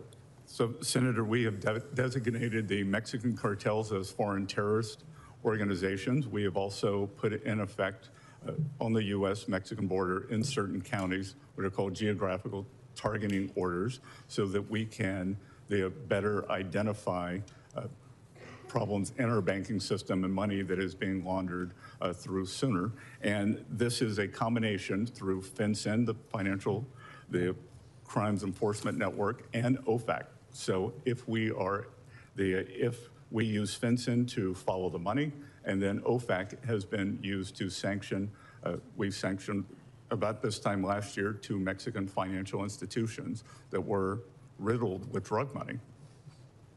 So you're doing the same thing to a lot of these, the shadow fleet that's out there moving Iranian oil and others as well. Give me an update on success dealing with that, targeting specific sanctions on Iranian illicit movement of oil and other goods that they're trying to be able to move. We began with a maximum campaign pressure in March of 2025. We have continued that, and approximately 7 or 8 weeks ago, the President instructed me to take it up to maximum. We call it Operation Economic Fury, and the Iranians, one of the many mistakes they have made, was targeting with missiles their Gulf neighbors. We have good partners in the Gulf, but many of them were not completely transparent with us what may or may not have been going on in their banking system, and we have achieved a much greater level of transparency, and we have seized a substantial amount of crypto assets. We have sanctioned ships, and in fact, the Navy has seized some of these ships, and we are tracking mostly the IRGC funds, and we are freezing those for the day that they can be given back to the Iranian people. Okay, I look forward to that. I know just got a few seconds left. In Oklahoma, we had a massive influx of Chinese illegal aliens that moved into our state, set up illegal grow operations for marijuana, and started shipping it literally all over the country. It was a tragic thing to be able to watch what happened to the human trafficking, the labor trafficking, the sex trafficking that these Chinese individuals were doing into my state, not only trying to be able to purchase land and to be able to set up this operation. I want to be able to follow up with your team on just ways that we can work on following the money of illegal Chinese money coming in to buy American farmland, and to also try to be able to control some operational locations near some of our sensitive sites. And what you're doing there, I know you're doing a significant amount of sanctions on drug issues and such, but want to be able to just follow up on that. We look forward to working with you on that, Senator. Thank you. Thank you, Senator Warren. Thank you, Mr. Chairman. So, Secretary Bessent, let's start with something you and I agree strongly on. Last year, you came out in support of a trading ban for members of Congress, and I have introduced legislation to do exactly that. You explained the need for a ban on our trading stock by saying, quote, you look at some of these eye-popping returns, every hedge fund would be jealous of them. And that, quote, if any private citizen traded that way, the SEC would be knocking on their door. Those are strong words from someone who used to run a hedge fund. Last month, President Trump's latest financial disclosures came out, and they show that he made more than 3,400 stock trades worth more than $250 million in just the first 3 months of 2026. That's roughly half of what all 535 members of Congress made last year combined. And the value of virtually every one of those stocks that the president traded in is directly affected by President Trump's official actions. So, Secretary Bessent, you and I agree that it is a conflict of interest for members of Congress to trade stocks. Do you also agree that it's a conflict of interest for President Trump to trade stocks? Well, a couple of things, Senator. One, President Trump is not sitting in the Oval Office engaging in a high-frequency trading strategy. Clearly, he had an outside manager who was doing that, and I think it's incumbent upon both houses of Congress to get their house in order before you move to the administrative branch. You think it's okay for the president to do this? Because let's be clear, you are a Wall Street guy, so you know better. The investments that President Trump has made are not blind. President Trump literally signed the 113-page document publicly listing all of his individual stock trades at the same time that he is making decisions affecting those stocks. So you're going to sit here with straight face and say it's not a conflict of interest for the President of the United States to do that? I'm going to say this body needs to get its house in order first. How about we get the White House in order at the same time? I would encourage you to do that. I don't trade in individual stocks. I don't own any individual stocks. My house is in order. Thank you. Senator, you're very Mr. rich. Secretary. Others on this committee can't say that, Senator. Let's look at some individual trades. On January 6th, Donald Trump purchased up to $1 million worth of NVIDIA stock. 1 week later, his administration changed U.S. policy and loosened the rules on export controls so that NVIDIA could sell its chips to China. Now the price of NVIDIA stock is through the roof. So Secretary Bessent, you said last year, if any private citizen traded the way members of Congress do, quote, the SEC would be knocking on their door. So my question is, should the SEC be knocking on President Trump's door to start an investigation over this trade? Again, if this body wants to ban individual stock trading, which I would advocate for yourselves, start there. And if you want legislative action to continue, that's your prerogative. So it's our prerogative. So you would support our saying that President Trump should be investigated over this? I would support our trade should be investigated and President Trump should be investigated. I would support you getting your house in order, Senator. And how about the White House getting its house in order? Again, would you support that investigation? Please lead by example. I would like to see the President of the United States lead by example. You say there should be an investigation when that kind of activity takes place. How about we start with the White House? Well, Let's do create one more. Statute. The President Trump bought tens of thousands of dollars worth of stock in Robinhood and the Bank of New York Mellon Corporation, known as BNY. On April 6th, your Treasury Department announced it had chosen the financial agent to implement the new Trump accounts program, BNY and its partner, Robinhood. Both stocks, of course, have risen since then. So, Secretary Bessent, let me ask you a different question. If these stock purchases that Trump made were made using inside information, would that be illegal? Again, I'm not a lawyer. I'm not going to speak to that. And I think... Would it be worth investigating? You don't have to be a lawyer. You're the one who said what should be investigated. Why don't we investigate many people on this committee, Senator? Many people. And you don't think the White House should have to follow the same set of rules that are already the law? I think you should get your house in order here. My house is in order. Thank you, Mr. Secretary. And you should have your fellow committee members, mostly on your side of the aisle, do the same. We need stronger anti-corruption rules and conflict of interest rules in Washington for everyone. And that includes the president and it includes Congress. And instead of draining the swamp, what Donald Trump is doing is he is enriching himself by taking advantage of his position.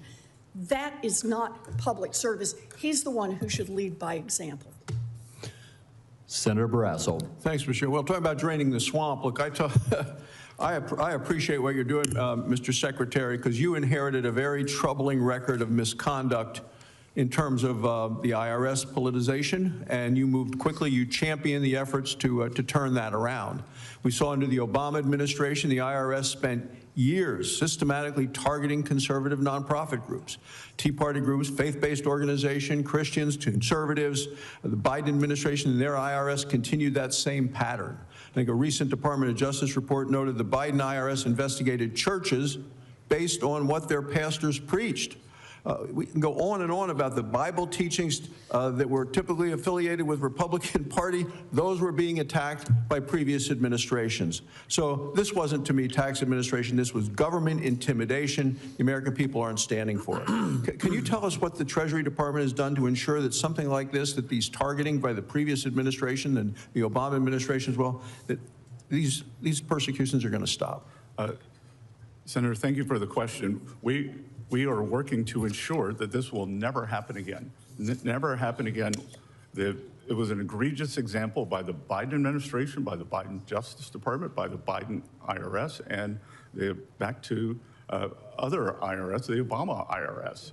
There was a famous case with that. And we have made it clear that 6103, which is taxpayer privacy, must be adhered to. I want to talk about the tax cuts we were able to pass last year, and you were so helpful in our efforts to get the Working Families Tax Cuts bill passed. We see now with the tax returns this year, over 60 million Americans have claimed at least one of these Republican new tax cuts, neither no tax on tips, no tax on overtime, the senior deduction, refunds are up, paychecks are bigger. I think it's important for families to know all of the things that are in this legislation. You and I have talked about it, but I continue to travel as do other members around our home states, and some people aren't aware of many of the things that are advantaged here. How is the Treasury Department ensuring that families across the country can access everything that this law has to offer them? So I've traveled across the country, as have many people on my staff. We push out to members on both sides the benefits and the breadth and depth of the tax bill, which was passed July 4th. And we're on what I would call a carousel of pushing out the most important parts of the tax bill. For instance, on the school choice, we are working actively with states, red states and blue states, to make sure that dollars can go into those states, either for public, private, or additional tutoring. I want to ask about an issue of retirement security, because about 50 million Americans have no access to a workplace retirement plan. And in Wyoming, that's about 65,000 independent truckers, contractors, ranchers, other self-employed individuals, as we see all across the country. President Trump recently signed an executive order to try to change that, and it directs you and the Treasury to provide workers with access to low-cost retirement plans with matching federal contributions. Under your leadership, Treasury is working on legislative recommendations to build on this framework to help these individuals. What's your vision for helping closing that retirement coverage gap? We think that these IRAs for independent workers are very important. We are working to finish our guidance on the Trump accounts to get those up and running July 4th. Then we will be all hands on deck for this. And as you've said, we can see that the anxiety level for Americans in terms of retirement that has never been higher. Social Security is the building blocks for that, and we are working to supplement that. And then a final question, and it's continuing the economic pressure on Iran. The president talks about maximum pressure. How does your budget help ensure that Treasury has the tools that you need to keep that economic pressure? That we have a dedicated staff that has done a fantastic job of outlining the black market and the flow of Iranian, the oil and energy around the globe. We have frozen assets, we are holding those, and we have severely disrupted the Iranian economy and the Iranian war machine. We think that inflation may be over 200%. Their currency has collapsed. We believe that more than 50% of the Army is not getting paid, and that police are not reporting to the police station. Thank you, Mr. Chairman. Thank you. Senator Lujan. Thank you, Mr. Chairman. Secretary Bessent, should Americans who illegally evade their taxes be investigated and prosecuted? Yes. Secretary Bessent, should people and organizations facilitating money laundering for Iran, North Korea, or Hamas be prosecuted? Yes. What about laundering money for Mexican drug cartels? Yes. Should a person who traded and profited on insider information be prosecuted? According to the law, they should. Appreciate that. Mr. Secretary, as a result of President Trump's $10 billion lawsuit, the Department of Justice, on behalf of your department, settled with President Trump by creating a $1.776 billion slush fund to pay for his supporters and criminals. Were you either directly or through your staff asked to sign the original agreement? Again, Senator, you were not here at the early part of the meeting. I saw you on TV. Well, congratulations, and you would know that I'm unable to answer those questions, and they should be referred to Mr. Secretary, what about the addendum to this agreement? Are you familiar with what the addendum is? I'm not sure what you're referring to. Are you familiar with this giveaway from the IRS that says President Trump and anyone that knows him or does business with him or part of a business, they get off scot-free? Are you aware of this? Again, I refer you to Attorney General Blanche. Are you Attorney General Blanche's client? The IRS and Treasury are a client of the Department of Justice. So is that a nice way of saying yes? You're a client, he's your lawyer. He represents. You're the secretary, are you the Secretary of Treasury? Yes is the answer. The Department of Justice. Scott Bessent, let me ask you this question, sir. Are you the Secretary? In my personal capacity, Tom Blanche is not my attorney. Correct, sir. Are you, sir, for the Mr. U.S. Secretary, Treasury? Scott, let me ask you this way. Scott, are you the Secretary of Treasury for the United States government? Yes. Appreciate that. The Department of Justice represents the IRS and the Department of Treasury in this lawsuit, correct? Correct. Are you aware of this addendum? You're telling me DOJ gave the president this without you knowing about it? Again, they settle on our All right, behalf. well, that's not how the law works, sir. I'm not a lawyer, but you have a bunch of them behind you. You should see the faces they're making at me behind you. They're all scowling at me back over here. Well, I think that's a different reason, sir. Well, for whatever it is, they're doing it. Mr. Secretary, my concern is that this addendum's not been getting a lot of attention. There's colleagues on this panel that think this slush fund is a bunch of bullshit. And they've called out to say, get rid of it. Now, people need to say, are you okay with one person in America, because the Secretary of Treasury, I'm guessing, conferred with the Department of Justice, because you're named on this lawsuit, sir. These are all the transactions from the president as well, that I'm going to ask you this next question as well. You were bragging to one of my colleagues that you've been sanctioning people doing bad things in America. People that get sanctioned, like Iran or terrorists, they're told not to do business in the United States with partners. Is that your understanding, sir, me as a layman? It is. You hold these bad people accountable. I congratulate you for that.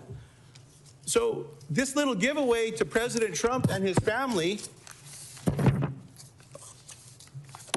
gets them off scot-free. Does every American become part of this addendum? If someone didn't pay their taxes or violated tax law or did bad things, are they told, can't prosecute you, you're good? Everyone going back to the date of this, or is this only for President Trump and his affiliates? Senator, do you have specific knowledge that President Trump's being audited? Sir, I have specific knowledge of this addendum that you don't know a damn thing about. That is for the Department of Treasury that your lawyer at the Department of Justice signed you up for. The reason I'm asking this question is because President Trump's sons signed a deal, as you know, with World Liberty Financial with a bunch of folks you sanctioned. And now, as part of this, there's an addendum that says President Trump and his kids and anyone affiliated with him, I don't know if it's current wives, former wives, people that just did transactions with him, they're off scot-free. That, you know, that has a new way, a new ring to it, this thing, scot-free, because the Department of Treasury and the IRS is not going to go after him, sir. This is wrong. This is lawless. I hope our colleagues will look at this addendum. If I could offer this into the record, Mr. Chairman, for those that haven't seen it yet. Without objection. Come on, man. There's a better way of doing this, sir. That's all we're saying here. So, look, I appreciate it if you don't want to talk about a lawsuit. That's your prerogative to answer that way. But to say that you as a client, as Secretary of the U.S. Treasury, does not know what the Department of Justice is giving away to people, come on, man. That's just not on the up and up, sir. I hope we can do better. You don't understand the way the protocol works, and we receive advice and accept their settlements.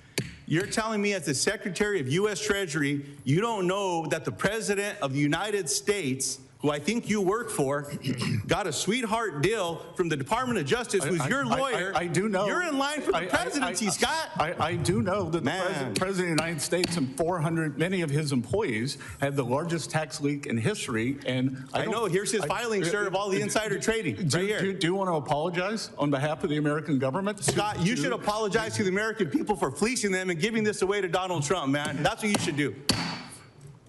We can agree to disagree. Senator Warnock. Thanks. That we'll agree on. Thank you, Brother Chairman. Last month, I asked the President's nominee to lead the Federal Reserve what I thought was a simple question, but he tried to dodge it. His answer was cute. I'm not sure the American people who were struggling were laughing. So I'll ask you the same question to see if I can get a clearer answer. President Trump has said that his grade of the economy, his words, is a quote, plus, plus, plus, plus, plus. He said this before he sent energy and gas prices soaring with this illegal war in Iran, a war that's costing taxpayers billions of dollars, $1 billion or more per day, turbocharging inflation. So I'll ask the Secretary of the Treasury the same question. Given all of the challenges facing ordinary Americans, our political differences aside, what grade would you give the U.S. economy right now? Which challenges other than temporarily elevated prices would you identify, Senator? I'm asking you, what grade would you give the economy? I think we have the makings of one of the strongest economies in history. We've had 2.6% growth. So and core inflation had dropped. Food inflation since President Trump began, as much as you all they want to disagree. I got it. It's 2.5%. So you agree with the president? You would give the economy a plus, plus, plus, plus, plus. I think we have all. From where you sit. I think we have all the makings for a very strong economy. I think that we have temporary elevated prices that will come back down. I got it. So you're telling Americans it's not so bad. Americans give the Trump economy a failing grade. You and I can disagree, but this is not about us. They give the economy a failing grade because they can't afford anything. Folks back at home at Georgia, whom I represent, are struggling. Let me finish. To just make their lives work. And they know President Trump's Iran war and the tariff taxes are only making things worse. Talk to farmers in Georgia, they'll tell you that. But I'm not so sure folks fully grasp the long-term crisis that's also brewing for our children and our grandchildren. Wars do not pay for themselves.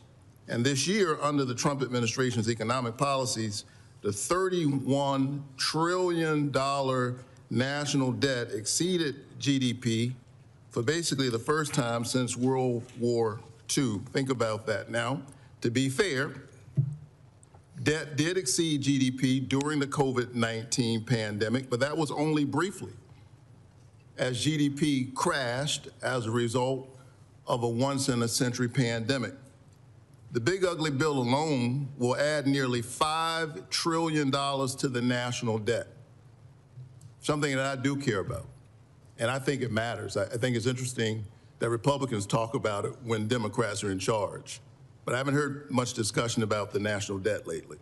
According to our nonpartisan scorekeepers in the Congressional Budget Office, it will add $5 trillion to the national debt. Do you still think that driving deeper into debt to extend billionaire tax cuts were a good investment? Sir, that 90% of the filers who availed themselves on President Trump's signature policies make below $100,000. And if you want to know who is responsible for the American people, you all torched them during the Biden administration. I'm not sure if you were part of that. But we had 21.5%. Look, Joe Biden has been out of office 2 years, and the fact that you all keep talking about it tells you everything.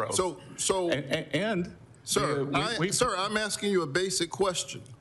Do you think that going into debt to extend billionaire tax cuts was a good investment? Yes or no? I disagree with the categorization of billionaire tax cuts when, in fact, most of the tax cuts went to working Americans. According to Senator, you are quoting the Congressional Budget Office, which according to the Yale Budget Office, the Yale Budget Lab. The Yale Budget Lab is a bunch of Biden hacks. Oh yeah, okay.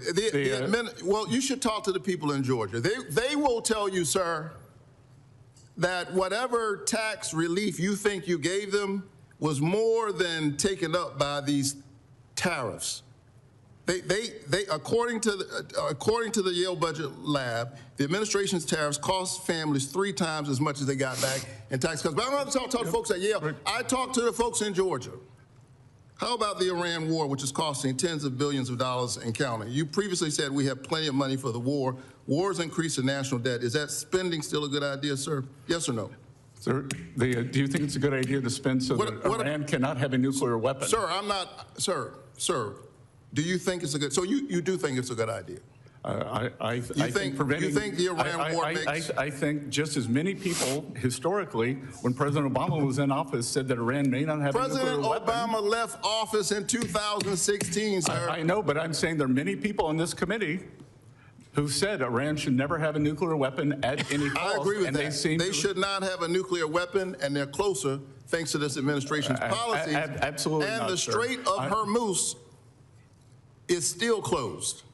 And you should tell the people in Georgia that this war is a good idea. I think they'll disagree. Senator Cassidy. Hey, Secretary Bessent, thanks for being here, sir.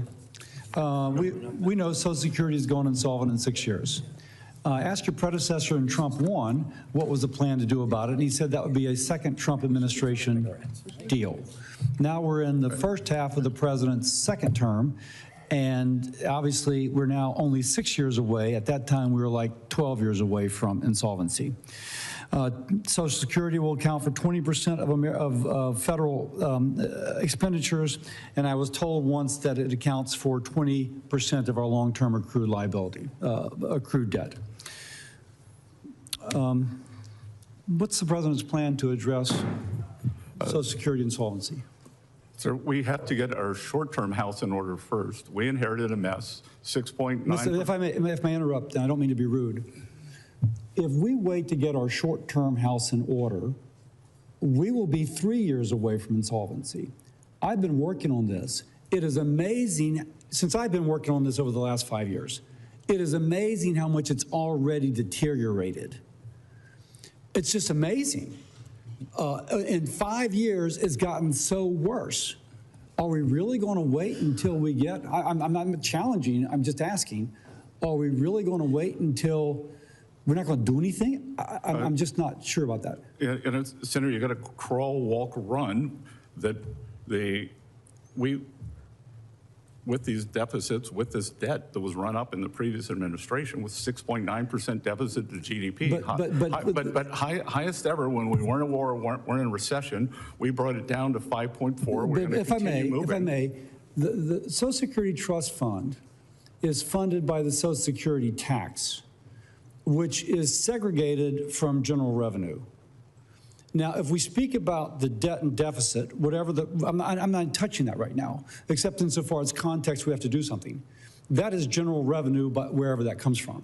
If we're speaking about social, that is segregated. That is a Social Security revenue problem and expenditure issue.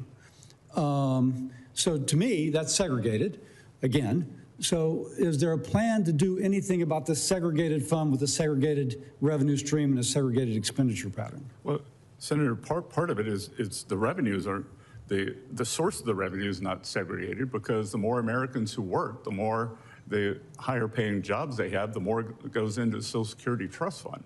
I accept that, but that's an indirect effect.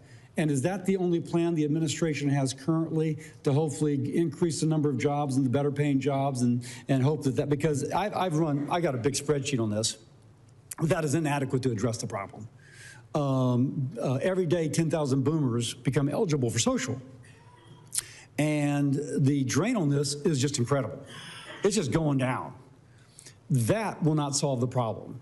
And again, I don't mean to be at all confrontative. I'm just trying to set the context. I remember my first visit to your office, you were kind enough to share the spreadsheet on a screen with me. Yeah, so I'm gathering that the administration does not have a plan to address it. And I'm saying that not in any way, except to say by your answers that the only response so far would be the indirect side of it.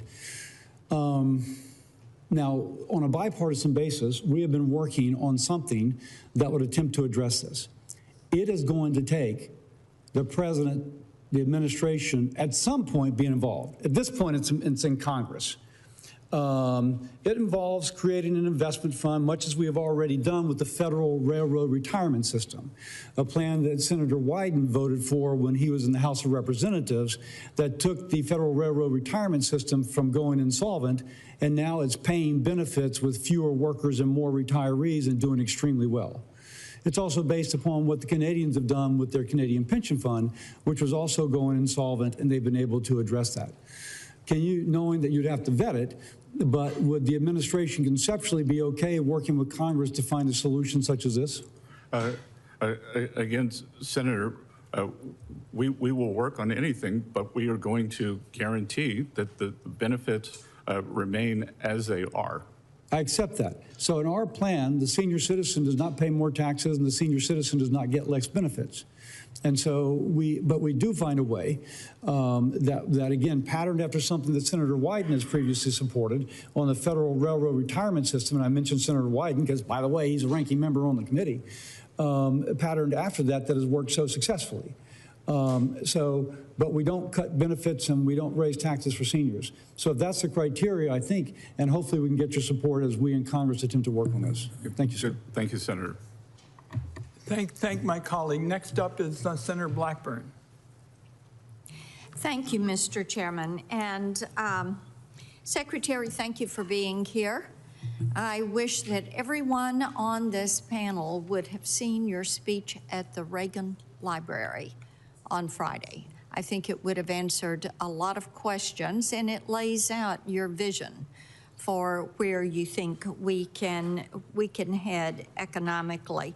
Well, Senator, I think it was a very important economic speech, but the mainstream media preferred to report on the $250 bill. So they're not serious people. Well, there are a lot of odd perceptions floating around. I want to talk a little bit about the working families tax cuts, because that is something we have all heard from the people we represent. I've heard from so many Tennesseans about this, and getting those bigger returns, having lower tax bills, that is something that has made a difference. And in particular, of course, the enhanced deduction for seniors, that's a provision that I had pushed. And having that $6,000 enhanced deduction, I think, was taken by 35 million Americans, and I think nearly 70% of them had incomes lower than $100,000. Is that accurate? Yes, Senator, and 95% of them had incomes under $200,000. And that is something that is putting money in the pocket of hard-working Americans and seniors who have saved all their life to be able to retire. I think it gives them great certainty. It gives them the great clarity in terms of the folks who do live on a fixed income. Well, we certainly have gotten a lot of positive feedback on that, and we look forward to seeing that continue. I do want to talk with you about penny production that ended last year. And of course, we have a company, Artisan, in Tennessee that made the pennies. And now they are, and you had talked about keeping those jobs in Tennessee, and Artisan is working on a zinc-based nickel that would save the taxpayer about $140 million a year. Because right now the nickel takes 13.3 cents to make, and there's legislation that is moving forward, the Common Sense Act, that would allow Treasury to use zinc for the nickel. And what I'd like to know is if the leadership at the Mint is making certain that they're doing the technical work in anticipation of this legislation passing that would allow the use of zinc for the nickel. Yes, they have begun preparation on that, and we look forward to working with you and to making sure that there is a smooth transition. Thank you. I appreciate that. I also want to talk about the R&D tax credit. And I have talked with Mr. Bisignano about this issue also. I've heard from a lot of our manufacturers in Tennessee, and they have continued to raise with me some misalignment that they see in this legislation. R&D, the way this tax credit is working, it does not allow manufacturers to do shop floor R&D. And it does not allow them to deduct the expense of the products that they are using in shop floor R&D. And we know that China is incenting R&D, and we have a lot of manufacturers and people that are trying to bring business back, and they're doing this R&D work in their plants. So I would hope that you and Mr. Bisignano can work together and get some clarity and provide some certainty for our manufacturers, and be certain that these individuals can utilize that R&D tax credit. Will you do that? I'd be glad to work with you and your staff. As I said at the Reagan Library, I believe that at one level we've lost the reservoir of knowledge by not doing this production. And I did a fireside chat last night for a group called American Compass. And I said the same thing, that somehow we separated R&D from the learning that goes on the factory floor. And I think that is a big mistake, because so much happens during the process in terms of innovation. Thank you for that, and I appreciate your attention to it. I'm going to submit for the record one question to you on partnership audits that needs some further attention. Thank you for being with us. Good to see you. Thank you, Senator Blackburn. Senator Welch. Thank you very much. Mr. Secretary, I heard your comments earlier when I was watching, and I support opportunity zones. They've been helpful to Vermont. But number two, I want to talk about what I think is a looming crisis that gets far too little attention in this Congress, and that's the national debt. And I know you're familiar with this, and I'm just going to show the chart for others.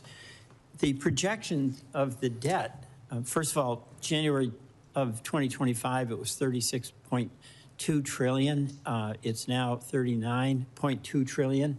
And as you can see in this chart, the trajectory of this debt is just going up and up and up. And the CBO right now says that debt held by the public is 99% of the gross domestic product, is scheduled to go up by 2030 to 20%. And we're now paying interest, as you know, probably better than anybody, of $970 billion. So taxpayer revenues are going $970 billion to debt that exceeds our military budget. And obviously means that we can't spend it on other things that folks in Mr. Crapo's district and folks in my district need. The federal interest payments rose to 18.5% of all of our revenues. And the CBO says that's going to go up to 25.8% by 2036. And we don't talk about it at all. It's not even a topic, which is astonishing to me because it's such a threat. Now, there's three ways to address debt. One is we can cut spending. One is we can raise revenues. And I don't want to talk about those two today, but there's one other where there, I think, should be consensus, and that is we can collect the revenues that taxpayers owe. And that's why I want to talk to you a little bit about the staffing cuts that I understand have taken place at the IRS, which has reduced their capacity to collect revenues that are owed by taxpayers. In fiscal year 2027, the IRS enforcement funding was cut by 18%, 28%, or pardon me, 2,800 staff positions were reduced. And that's in addition to 26% of revenue agents lost in 2025. And I've got a revenue chart here this was prepared by the Peterson Foundation, and I find them to be extremely credible on debt issues. I don't know if you share my high opinion of not anymore.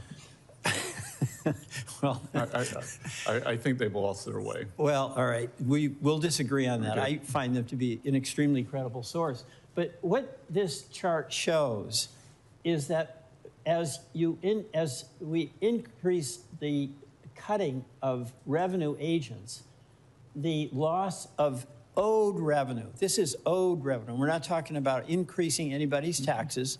You're talking about the tax gap. That's right. The tax gap is going to be $1.8 trillion.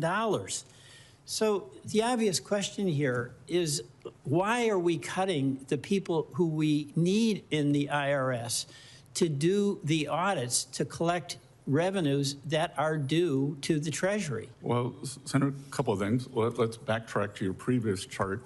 The Peterson Institute of CBO projected that we were going to grow at 1.8%. Thus far, in this administration, we've grown at 2 points. Let me interrupt a minute. It's 1.8 forever.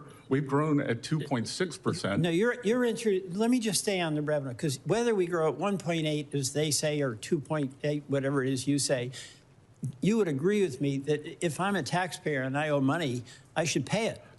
And I can tell you that more bodies does not equal better collections. So you just disagree that... Here, let me read you something. So I think that they would agree, TIGTA, which is the IRS, the internal reporting system, all of these employees who were hired, that a whistleblower in Atlanta came out and said a 25-year IRS CI employee who trained 2,700 new IRS agents. I'm going to have to interrupt because my time is running out. I'll be happy to send this to you. Please to show you why it's a complete fallacy. Last year we had recoveries up, collections up. Can I just get a little extra time? Because I thank you, Mr. Secretary. 30 seconds. Number one, I absolutely believe that the people who owe money should be paying that money, and that we should have assertive enforcement in order to get that collected, regardless of what the growth rate is.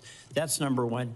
Number two, one of the things that is happening is we've withdrawn from the global effort for coordinated organization for economic cooperation, and companies are now using these low-tax dodge countries. Like American Express avoided $423 million in taxes by using the island of Jersey, saying that's where they do their work. Black & Decker cut their bill by tax bill by $269 million. Is that something that we should tolerate? No. Thank you. And will you do something about it? Again, it's a complicated question. And I'm happy to come to your office, happy to do another phone call as we've done. All right. I will follow up on that. But I do want to send this TIGTA report that shows that new agents were a disaster. Senator Tillis. Thank you, Mr. Chairman.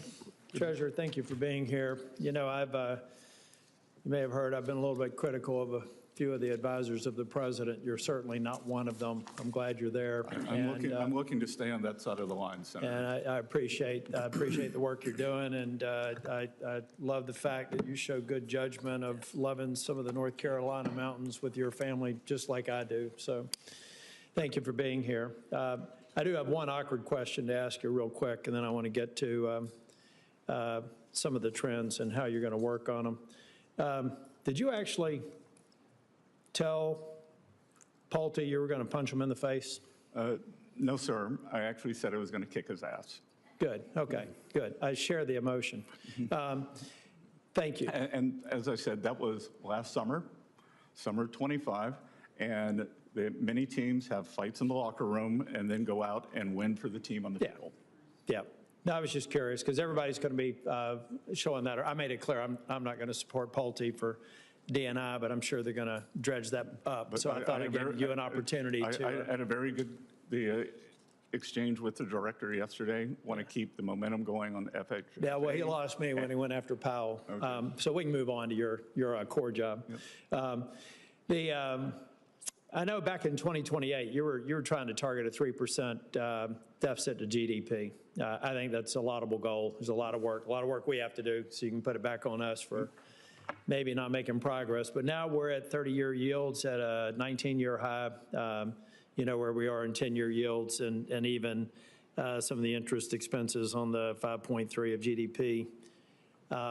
We're not trending in the right direction. What are we going to do, or what would be your advice? What is the administration going to do to help Congress focus on the main thing to try and get our deficit to GDP ratios to what most economists think are necessary, which is your laudable target? Yes. So, Senator, this year, U.S. has the presidency or the head of the G20. We're actually holding the finance ministers meeting in Asheville. Yeah. So maybe you'll join us. And we have outlined to the industrial nations, or to the G20, that we believe that the most important factor for financial stability is economic growth, that it is a lack of growth worldwide, and the decision that the trading blocs countries have made. And I believe the most important thing that we can do, as I was trying to tell Senator Welch, that the CBO projections are all at 1.8%, that we have grown at 2.6% thus far. That includes the democratic shutdown and the Iran conflict, which makes me believe we can grow at 3%. So if the CBO is wrong in their first year, how can they project out 10 years? So I think that growth, the constraining spending and a growth agenda will do this. Mm-hmm. And I may submit a question for the record that has to, I have to believe that global growth and U.S. growth is somewhat, we are seeing great growth numbers, but I do think there's a lot of uncertainty out there, and I have to believe that that's keeping some capital on the sidelines, so we could even see greater ones. One of the areas where I think we've had some confusion, I asked Ambassador Greer last year, whose throat do I get to choke if the Liberation Day tariffs didn't work out? I'm not going to ask you that question. I think I know the answer to it. They didn't work out. But now you're at least working with CBP on the refund process. How does that actually work? I know CBP has stood up a portal. Now they're appealing the decision, so people that were applying for it can no longer while there's appeals occurring. What is Treasury's role in that? Senator, we're just purely a dispersing entity? We're just a dispersing agent. Okay, good. I guess the only other question I have going forward is how do we reconcile the increased budget requirements with the goal of trying to reduce our deficit to GDP? Is it just something we got to put on hiatus now because we're dealing with high priority items, or how do we talk and chew gum at the same time? Because we have a pretty massive increase in defense spending, which I'm generally supportive of, but we have no way to pay for it. It's one of the reasons a few years ago I was one of only 9 people that voted against a $1 trillion veterans bill because it had no pay for.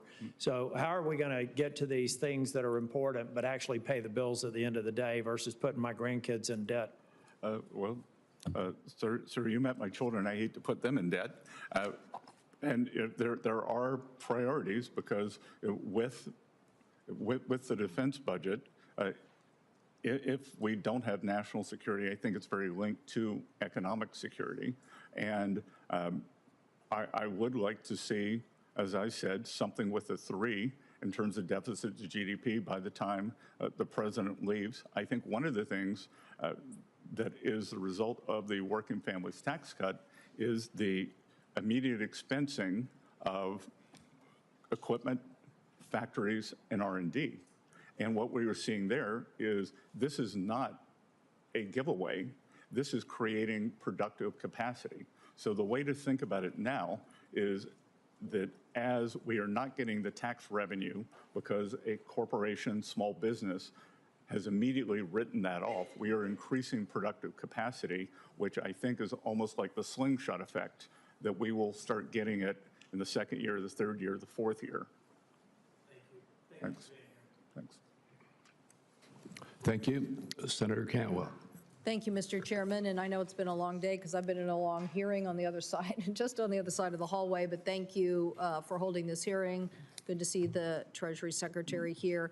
I want to express my concerns about the Trump settlement with the IRS. I think taxpayers need to know that well-connected are not given a free pass. I would love to talk to you about Jones Act waiver tax parity. I'd like to talk to you about the fact that we have an insolvent highway trust fund, but I really want to ask you where you see this landscape now with China having been very active in the Chinese meetings and this issue of trying to move on from the tariff debate and get the Chinese into a manufacturing purchase specifically of aviation aircraft. And so I know that this is something that the administration and you have been personally involved in.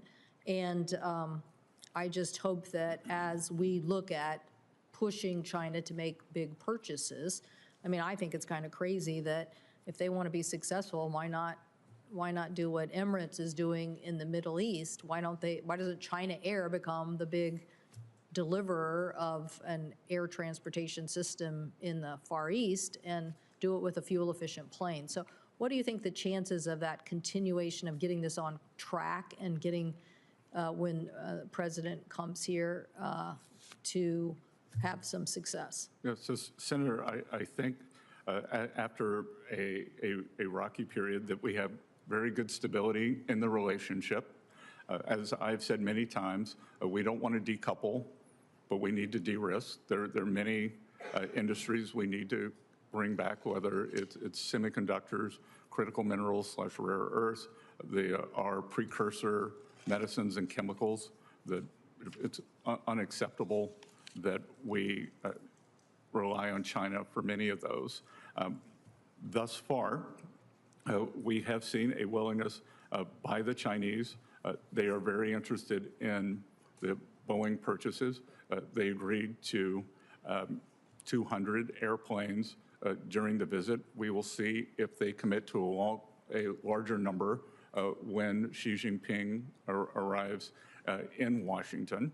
And the other thing that we are pushing for is for the Chinese to open their economy, because what has happened, we have this probably the most imbalanced economy in modern history, and it is hurting their households to the benefit of their manufacturing sector. China runs a massive budget deficit, about 10% of GDP. 4% goes to industrial subsidies. And if they move some of that over to the households, which we brought up with Chinese leadership during the visit, then there would be much more demand for not only American industrial products like great Boeing airplanes, but the more American goods. We have formed a board of trade, and we will be looking at non-critical industries or non-critical things that we can trade with each other tariff-free. How will that work? I mean, I'm for the tariff-free part for sure, and particularly, another issue, we have both very high-end manufacturing like aerospace, but we also have a lot of seafood in the Northwest, and China consumes something like 45% of the world's seafood, and I guarantee you that market isn't open wide enough for our products. So how would the Board of Trade help us with that? That's exactly what it's going to do. It's going to say, if we pick a number, 30 billion by 30 billion, what are 30 billion of things that non-critical industries, non-critical things, fireworks, Halloween costumes, very low-end consumer items that we do not want to reshore, that we want to buy from them, and what are things that they would like to buy from us? The seafood, maybe energy, and then we will both agree to that basket on either side will have no tariffs.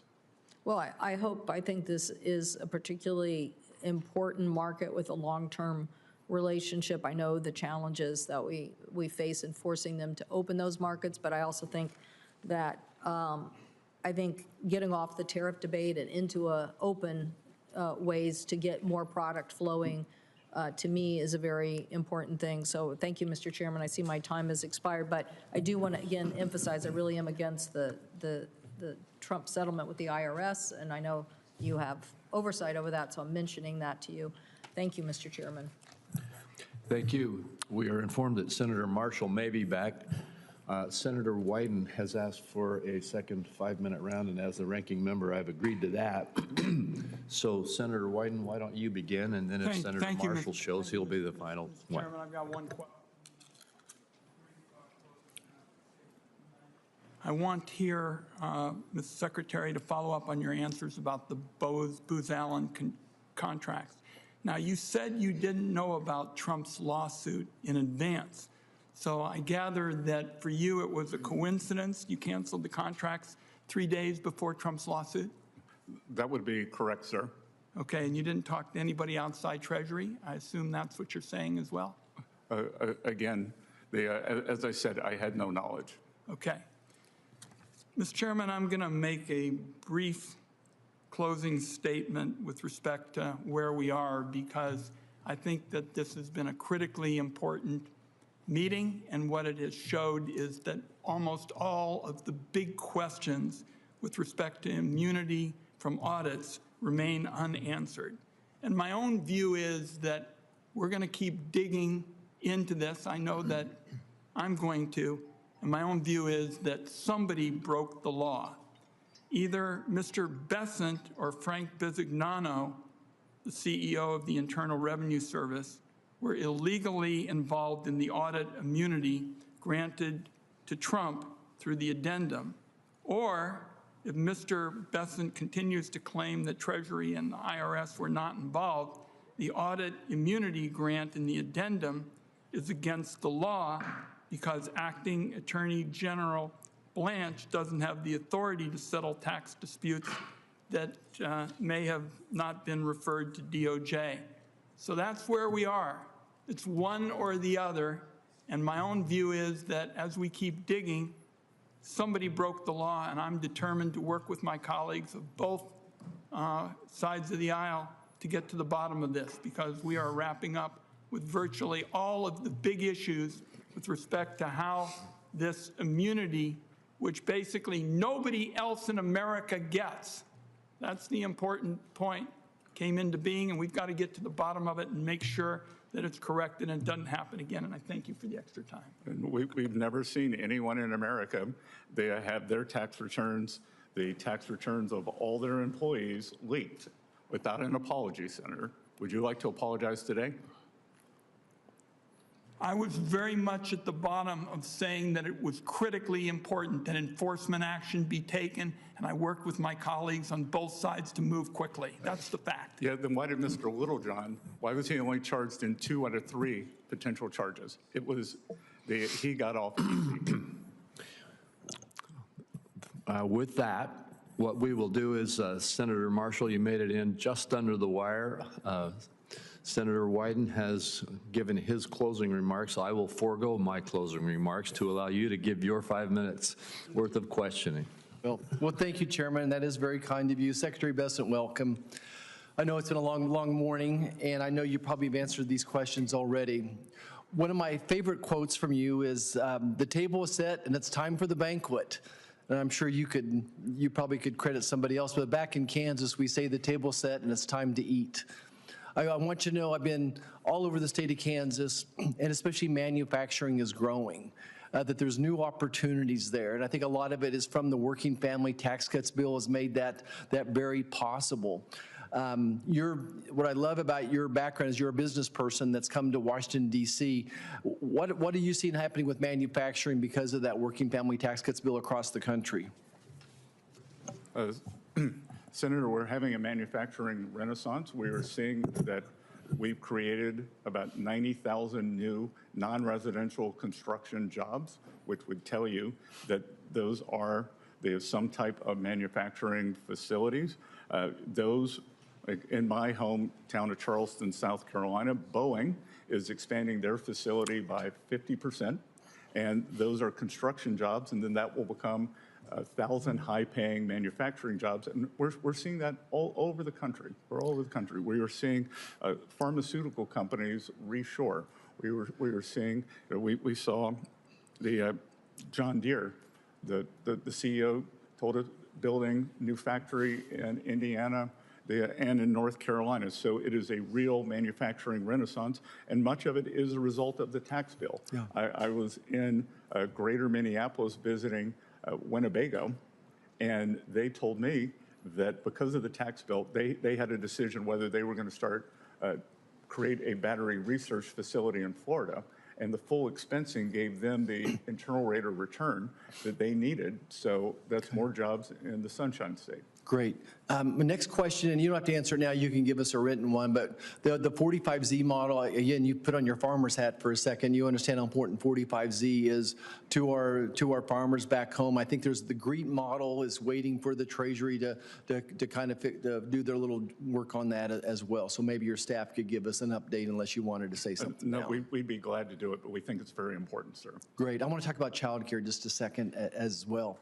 Under Joe Biden, we saw the cost of health care, housing, child care go up 50%. Inflation's cumulative. But again, our working family tax cuts bill did some incredible things for child care. And all across the state of Kansas, again, I'm seeing people being able to invest in this. But I especially, not only do the increased monies were given to individuals, but the businesses having an opportunity to expand. Can you speak to a little bit about what your vision is on using that benefit? Look, I think that's a great benefit. The child deduction that is now permanent, thanks to you all, $2,200. So, I think that we have seen that the best way to do this is to engage the private sector. Exactly. Then I'm just going to close with, I was just out of the Reagan Library, and he always spoke about this bright, shining city on a hill. And it's hard for me to imagine, but the third quarter last year, Kansas led the country in GDP growth, 6.5%. And we never lead any type of thing economically. And so I went back and, tried to figure out the whys of this. And certainly the cattle markets are good. Farming income in Kansas was up 80%, and a lot of that was government related. But certainly a part of that was the cattle industries. And of course, the cattle eat, is corn as well. We saw but we're also seeing expansion in manufacturing. What would be the message of hope you would give America that this economy, it really feels good to me right back? And things are not perfect. We've got to work on the price of gas. Inflation's cumulative. We're still feeling a sting. But give me that message of hope from your desk. The underlying economy is extremely resilient. That we have had tremendous job growth in the past few months. We saw the ADP numbers, which are a precursor for non-farm payrolls, come out very strong today, above trend. We are seeing trucking surveys do very well. And I think that the underlying economy is very strong. We will get on the other side of this Iran conflict. Prices will come back down. And I think that the economy is going to roar, sir.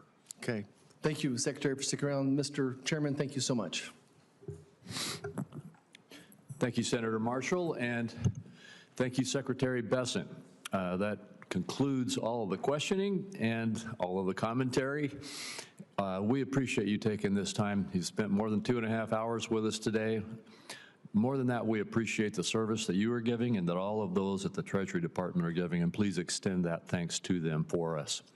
With that, we are concluded. I remind my colleagues that the deadline for submitting any questions for the record is 5 p.m. on Wednesday, June 10th, and the Finance Committee stands adjourned.